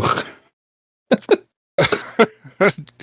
Yeah, it's one of those things where it's just like my need to, like, know all the lore of something when I have to, like, when I'm forced to get into it is really bad, because then I could go on, like, for tangents about, like, oh, well, there used to be a train called Buck, but unfortunately, like, with how it's called info dumping. Yeah, I do that a lot, but, like, oh, they replaced Buck with Charlie, but even though they'll still make toys of both of them, all that kind of stuff. There actually have been Thomas games before. No, I know that there have, but there hasn't been one in a long time, though. Like, not for modern consoles. Was 3DS in 2015. Okay, that's a handheld, though. That is a hefty weight. Wii and DS 2010. Okay, PS2. So it was on the Wii. All right, PS2 got one. In Europe and Australia only, so PAL collectors, there you go. Get a Thomas game in a blue PS2 case. Oh.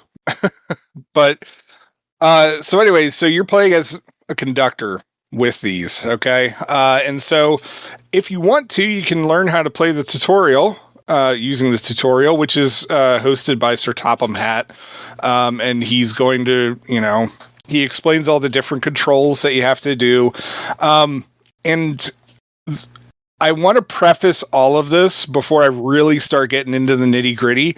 The game that you get and the game that the trailers show you are not, they're not similar.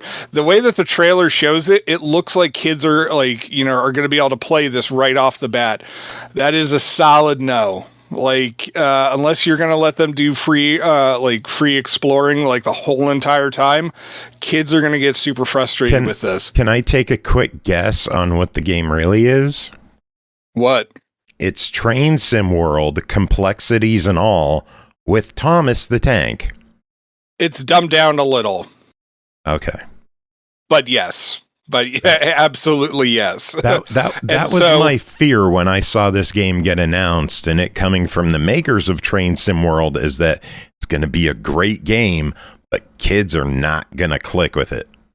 No, and my kids did try. I mean, I had to force them to, because they were like, I was like, "Hey guys, I got a Thomas and Friends thing," and they're like, "We haven't watched that in like ages. We're not interested, Dad." Too bad. I need to know how you kids are gonna do. Yeah. So let me. I'm gonna be honest here. Nobody in this family has completed the tutorial. And it's not because I don't understand the instructions, but the tutorial itself is rage-inducing, and so are the missions in this game. Because if you do anything wrong, it makes you start right back at the beginning of the module. And so you could be like just at the tail end of the tutorial, and you didn't stop where you were supposed to. Like, you're off by like 2 feet. Or, like, you're not even sure where you're supposed to be because the game's instructions didn't quite tell you where you're supposed to be. Well, too bad. You're starting over from the very beginning. Oh, and no. Oh, God. yes. So. Oh, wait. If we're going that route, where is it? Oh my God, no! Yeah. And so, as I said, none of us have finished the tutorial. Like, don't get me wrong. Like, when you get to do like free explore in this is beautiful. Like, it is a lot of fun to just speed around Sodor. Like, you know, like go up and down hills, like change tracks, hop out, you know, like, operate the switches and stuff like that. Like, it's a lot of fun, and each of the different trains, like, they operate slightly differently. And so Gordon goes a little bit fast, so does Diesel.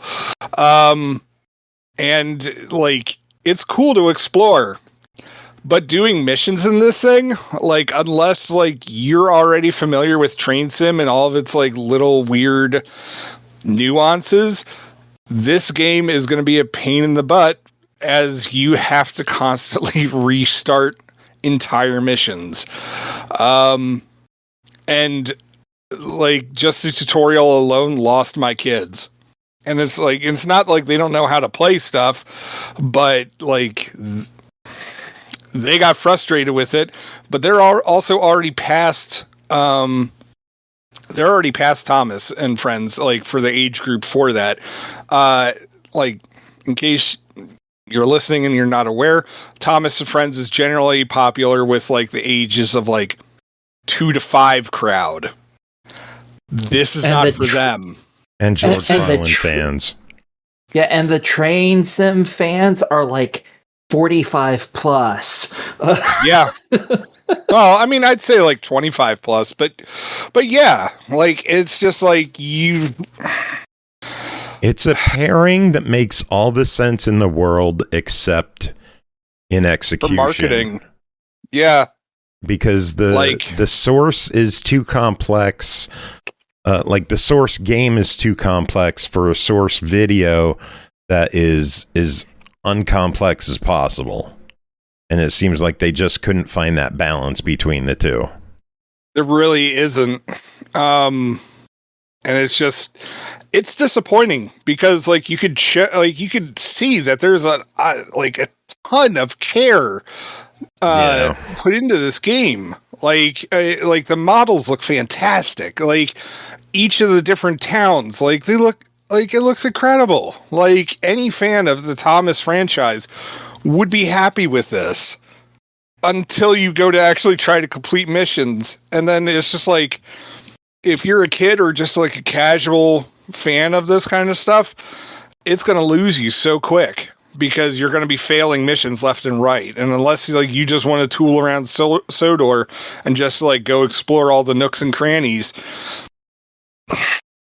I wish that this like had a far more casual experience attached to it, so kids could do the missions and stuff like that and feel like they're actually accomplishing stuff. I shouldn't say missions, like they're really more tasks, because it's really just like take Annie and Clarabelle and fill them up with passengers and have the passengers like go off to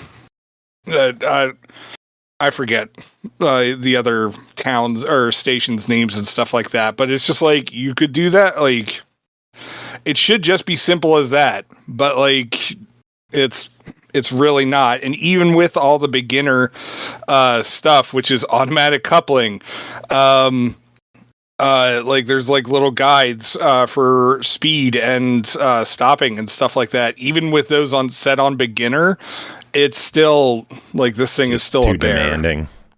Well, if people would like a pseudo taste of what this game could potentially be like, Train Sim World 6 Thomas and Friends Edition is on a free play weekend right now. If you were listening to this after the fact, you probably missed it, but you know, that's on you. You should fucking listen to us earlier. This clocks in at $40. What are your thoughts? If you're a fan of Train World Sim, then absolutely.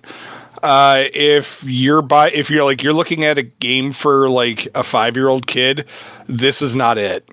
Like this is not the direction you want to be going in for a game that's appropriate for that age.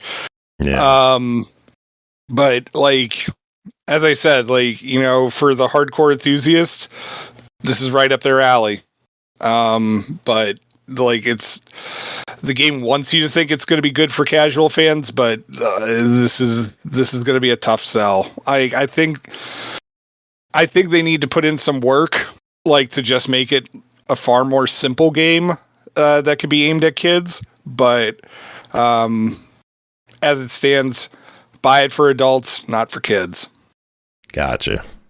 All right, moving on. Next up is Arcade Archives 2 Devastators, developed and published by HAMSTER. This one came out March 18th, my birthday, for Series X and S, Switch 2, and PS5 for $9.99. Arcade Archives 2 Devastators is a shooting game released by Konami in 1988. In this game, a group of elite mercenaries known as the Devastators are hired to save a developing nation from the invasion of a superpower. This edition includes both the English and the Japanese version, which features some differences in gameplay content. I'm gonna guess violence. Jacob, what is going on in Devastators? So Devastators is first off, the game's art is definitely not based on Arnold Schwarzenegger and Commando and Sylvester Stallone and Rambo. Most definitely not. Well, no, this too. If you look at it, like you could tell, it's very similar. I was making a joke that Contra's the one. This is scot-free. Oh. Contra's the one. Oh, well. Damn. Okay. Well, anyway. So this game is essentially the video game child of every single 1980s action movie ever. And it's 1 or 2 players, and you are the, like, it's like, well, this one global superpower has risen up and they're invading this other country that has this stuff, and this other global superpower decides, oh, we're going to put a stop to that.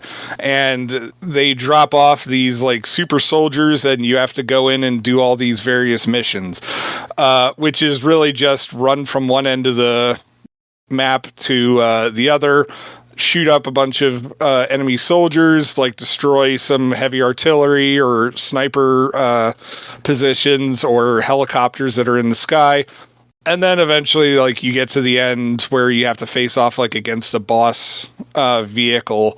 And then it's like, hooray! Like, we blew up the oil refinery. Like, yay. And so, I believe it's similar to how the G.I. Joe arcade game was from the 90s.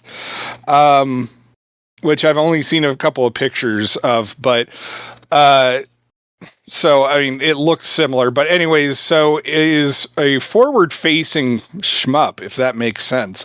And it's done in like a third-person kind of view, and you're constantly running forward, although you can hide behind like sandbags and like red barrels and stuff like that. And you just have to shoot you have to shoot at all the enemies. Like that's pretty much it. And like you constantly like move forward. You pick up bits of weaponry, which is used to destroy like enemy plate. If you want a better idea of how the game plays, think of stage 2 in Contra, where you're running towards the walls and you got to shoot the guns off the walls and the red bricks. And that's fair.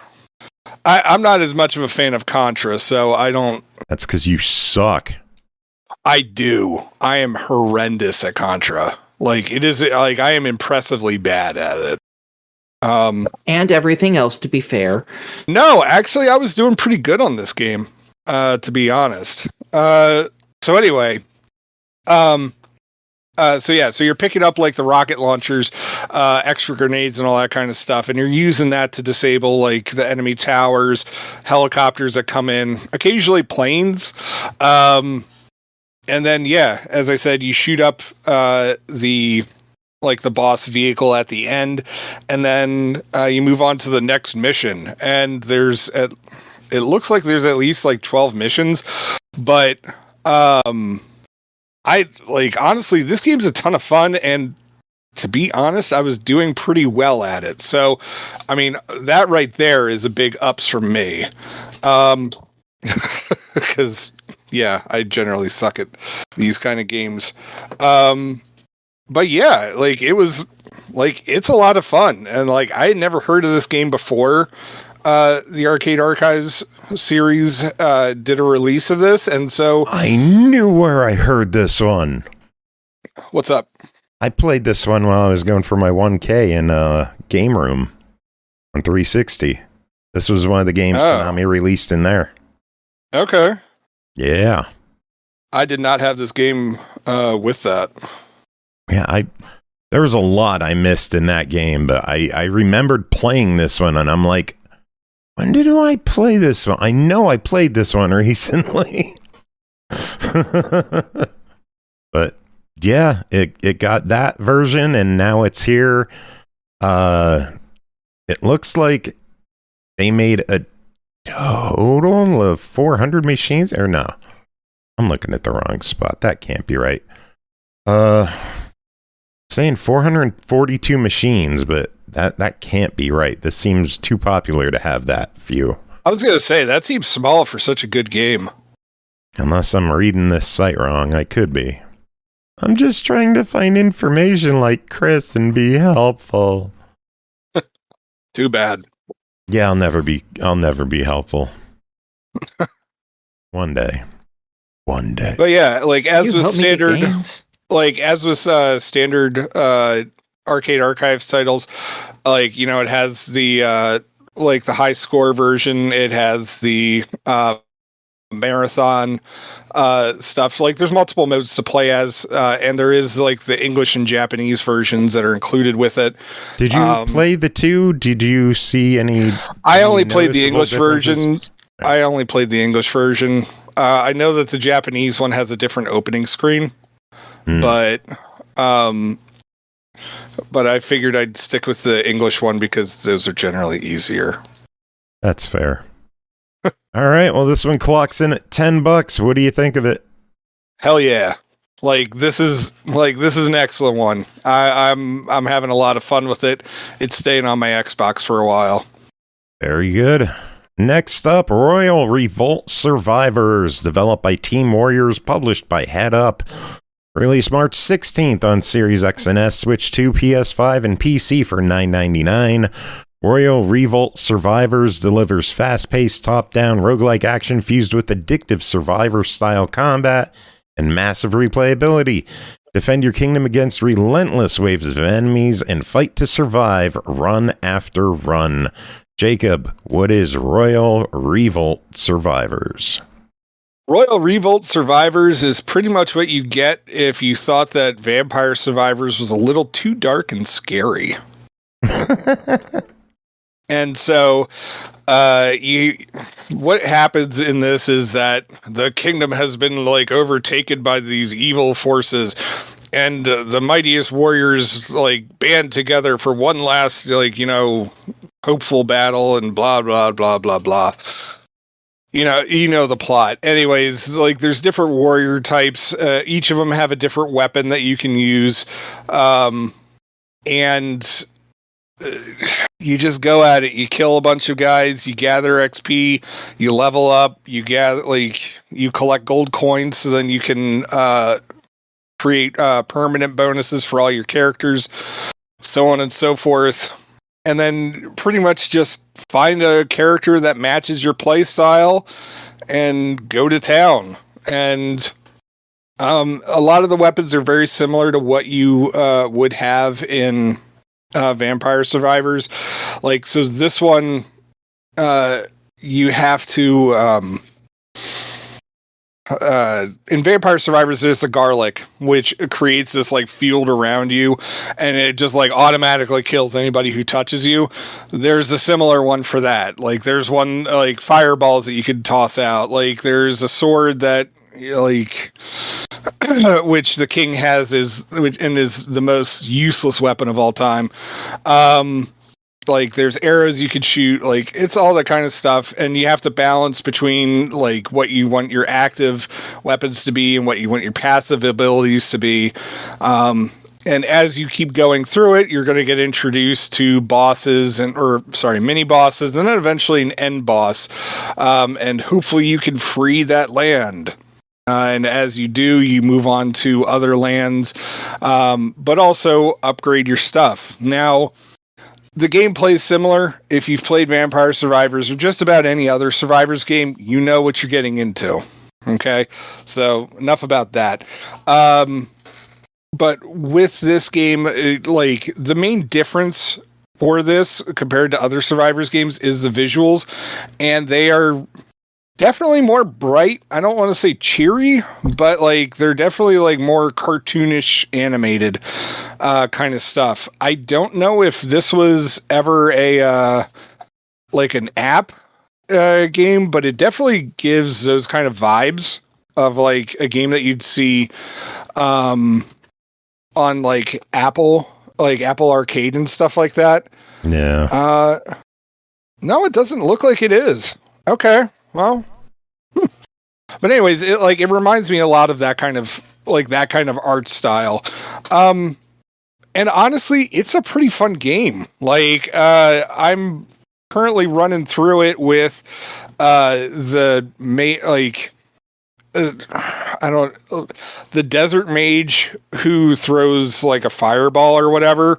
Because that, honestly, in my opinion, that's the most useful starting weapon. And then I just like grab like the thing that's garlic but not garlic, that thing as soon as I can, and then I'm just running through swarms of enemies and leveling up and just killing everybody on sight.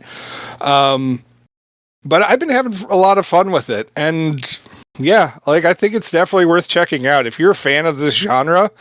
Like, it's kind of nice to not see everything like set in as doom and gloom as like Grind Survivors or Vampire Survivors or Hall of Torment, like those kind of games. It's nice like having things set out in a bright and cheery forest and meadow occasionally. So I don't know, I'm liking it. All right, well, it's $10. What do you think of it? $10, I'd say go for it. I'd say buy it. Sounds good. While you're talking about Survivor games, let's talk about another one with Devil Jam, developed and published by Rogueside. This one came out March 26th on Xbox One, Series X and S, Switch, PS4, PS5 for $7.59. Odd price, but okay. Let me double check that. Is that real? Showing $7.59. I don't know. Whatever. Get ready to mosh and devil jam a survivor-like roguelite in the fiery depths of hell. Yay! After signing a curse contract with the devil, you're dragged to the underworld and forced to perform the gig of your afterlife. Armed with possessed instruments and a soul full of riffs, fight off endless waves of deranged fans, vicious mobs, and hellish rivals. Master the combat, harness the power of metal, and rise to claim your place as the greatest metal icon by defeating death himself. Jacob, what's Devil Jam? Devil Jam is another Survivors like game out there. Although when I was describing it to my coworker, because one of the neat things in this game is that you do have quests that you have to complete that certain characters will give you along with the quests that you have to do. And he was like, oh, so it plays like Hades, which I'm like, I guess. I don't know. I didn't play Hades. So did you, Joe? Yeah. Oh, did you play this? No. Oh, well, shit. Okay. Hades 2 is coming to Xbox, though. Did you see that? I did, yes. Yay. So, yay. So how's this? There may be similarities between this and Hades. I don't know. But yeah, so you are this musician. You get sent down to hell, and the devil's just like, yo, I need you to go kill death. And you're going to be dying a bunch of times while you do it. And you're going to have the personification of the 7 deadly sins coming through, and like you're going to be talking to them and having them help you out with various things. Okay, I'm looking at screenshots. This is Hades with metal. Okay. So each of those deadly sins are going to offer you different stuff, like different weapon types or abilities, I should say. And of course, with any other Survivors games, you have to decide how you're going to juggle that. But what this does that's kind of neat, and it took me a while to figure this gameplay thing out, is that like it's set up like a note chart kind of. And as you get various abilities, sometimes they will assist various other abilities depending on where they're set up on the note chart. And so you actually have to plan that kind of stuff out as you're going along. And like some of them will make like a diagonal shape across the note chart, like other ones will make like a cross, other ones will do like an X, like, and so eventually everything helps everything out one way or another. But it took me a long time to figure that one out. But this game is also brutal. You're going to be dying a lot as you start off. Like, so get used to it. But eventually you can start leveling up like your permanent abilities and stuff like that. And as you last longer and you get more stuff done, and complete various missions that the devil has for you, you're going to unlock other stuff, and that allows you to talk to other people. And then you, like, it just opens up way more. And so then you have way more stuff to deal with. Now, I will say that leveling up your permanent abilities gets to be a pain in the butt because there are multiple currencies involved, or multiple objects that you have to have. Like initially all of them start off with like, you just pay for coins, but then you have to start having these tickets. And so like you might have to have like 5 red tickets and 3 blue tickets and like 1 purple ticket to be able to level up to the next thing. And so you're just going to have to constantly be grinding over and over and over again. To be able to level up all these abilities. But trust me, like when I say like it's worth it. And I really do like the storyline that's going, like, I mean, it feels minor, but there is definitely a storyline going on in there. And the music's good to boot. Like it's it's one I haven't gotten tired of listening to while I'm playing this game, which a lot of these survivor types, like, I will eventually like mute the music because it's just, I don't want to hear it over and over again on a 15-minute loop. But I haven't run into this with this game yet. And so the soundtrack is well done. It looks great. It plays difficult, but if you're willing to stick with it, like, there's a lot of cool stuff to explore and find in this game, and I really like it. Very good. Well, once again, it clocks in at the unique price of $7.59. What do you think of Devil Jam? Honestly, $7.50, like, that's like, holy shit. Like, definitely pick this up. Like, that's insane. Like, this should be like a minimum 10, but for $7.50, absolutely. Alrighty, one final game on this episode. First Time in Rome Collector's Edition, developed by Boom Zap, published by Ocean Media, who are nice enough to hook us up with an extra code to give away, which we will drop in chat later on in the evening. Many thanks to Ocean for the giveaway keys. Kate Robinson and her daughter Nicole are back and ready to explore another new city for the first time. This time, Kate is working on a big job with a local tourism agency in Italy's beautiful capital, Rome. Can Kate and Nicole enjoy everything the city has to offer and still find time to complete the assignment? Find out in this adventurous new hidden object puzzle adventure game, which I forgot to mention, released March 16th on Xbox for $6.99. Jacob, what is First Time in Rome Collector's Edition? So, First Time in Rome is the sequel to First Time in Paris, which is not a video that got released, leaked onto the interwebs many, many years ago. Wow, that's a dated reference. It is, but I felt the need to make it. Anywho, you don't have to have played that game to understand what's going on here. It is a mom and her daughter who seems to be like, she's like 18, 19, 20-ish, like somewhere around there. The mom runs a travel blog and the daughter helps her out on these assignments, and they are like this jet-setting pair who now they finally have to go to Rome, and they get sent there on this assignment for this travel agency whose business is slow. And hopefully, you can help drum up business for them, but also, boost your own travel blog kind of thing. And yes, there is a plot. It's convoluted and both First Time in Paris and First Time in Rome, it's just like it's a very convoluted, like, not quite soap opera-esque, but like it's just a lot of amazingly enough and like issues that could have been solved if people that weren't so hasty and quick to act about stuff. But anyways, a lot of this is based on hidden object gameplay, and thankfully this game has a magnifier, so us 40-year-olds who are playing this, we have a sporting chance at it. But unfortunately, there's nothing that you could do to change like the brightness on any of the screens to make things more visible. And so there's gonna be a lot of stuff that they're like, oh, you have to find this, which helps you like figure out circumference. And I'm like, all right, well, I'm like probably looking for like a compass or like a ruler or something like that, or no, it was a symbol for pi, and it was hidden in a shadowy area that I wasn't able to see.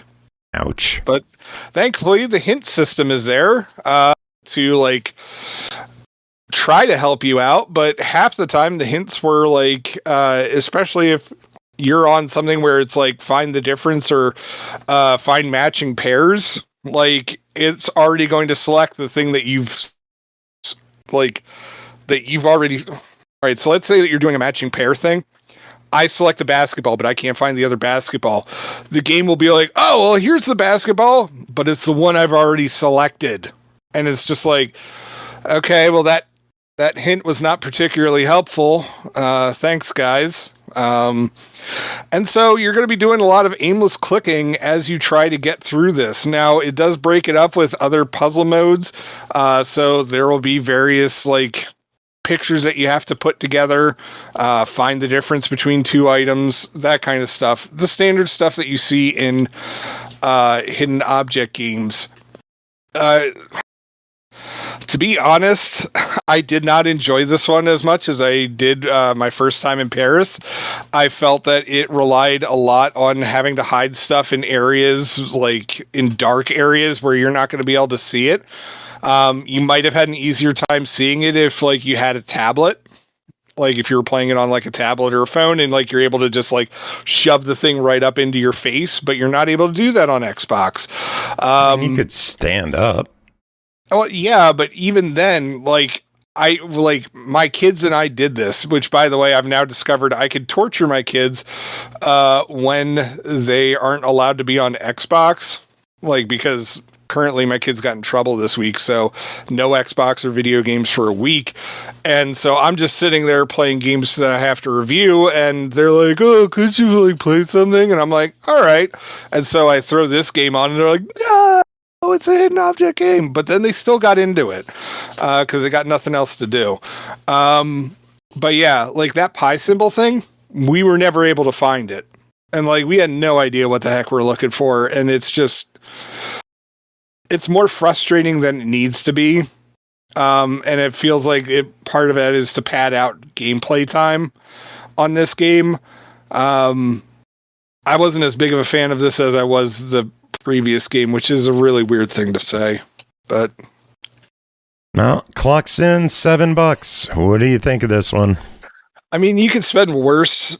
Like you could get worse things for $7. But we've reviewed better titles, like better hidden object titles on this show. I'd say try it, wait for a sale. If there is ever going to be a sale on this game, I don't know, because it is only $7. But there's definitely some stuff that needs to be improved with it. Like, as I said, there really needs to be a brightness slider for these types of games. Yeah, most games should have gamma settings, but it's like invert Y. That should be a default in any first-person game. Yeah, I agree. It's not always there. It makes me sad. So I guess wait on a sale, try it on this one. Yeah. Yep. Alrighty. And with that, we are finished. You excited, Aki? Woo! Yeah, a little bit, I guess. Your life feel complete that you got to hang out this whole time? Well, I didn't have anything better to do, and I'm doing kitchen prep. I really find that hard to believe. Like all right, hold on. So you had no better video games to play. Who said I wasn't playing video games? All right, fair enough. You didn't have like Gunpla to put together? Like, instead you decide to hang out with these, like, us two schmucks? Well, right now I am waiting for the weekend to happen so I can get a couple Gunpla finished, actually. So... Well, wait, why do you have to wait for the weekend? Why can't you just start now? Because I need my mother's help for fragments of it. Oh, okay.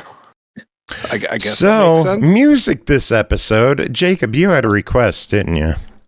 I did. Am I going to get a copyright strike playing it? Yes. I don't know, but I think it's totally worth it. Yeah, we're going to give it a try. I'm not even going to spoil what it is. Oh, beautiful. I love you, Joe. Yeah. Okay, so what I'm hearing is I need to go actually flip on the podcast again. Okay. A little bit just snuck in right there before I got to pause it so I could clip the song. But if you heard that, you know what's in store. Sadly, I have a 30-second ad right now, so... Yeah, I hate that shit. But everyone does. It's fine. It's either 30 seconds when you come in or like constant during the stream. And yeah. I don't want that. I would rather there we go. People come in and have to deal with it briefly and then just enjoy the rest of the show. So hopefully people don't get more hate ads. But anyone have any final words to end the show? Nope. Not this time. Sorry. Drink plenty of fluids. So Jacob can piss them out. Exactly. And you can piss them out, because that's what happens when you drink fluids. And then we'll be piss pals. Piss pals! Woo, piss pals! I thought I'd get more excitement out of that one. Oh, this is stupid. Piss pals! Woo! Woo! Woo! Y'all are dumb. Yeah, no shit. Motherfuckers, come on, motherfuckers, come on. Motherfuckers, come on, motherfuckers, come on. Motherfuckers, come on, motherfuckers, come on.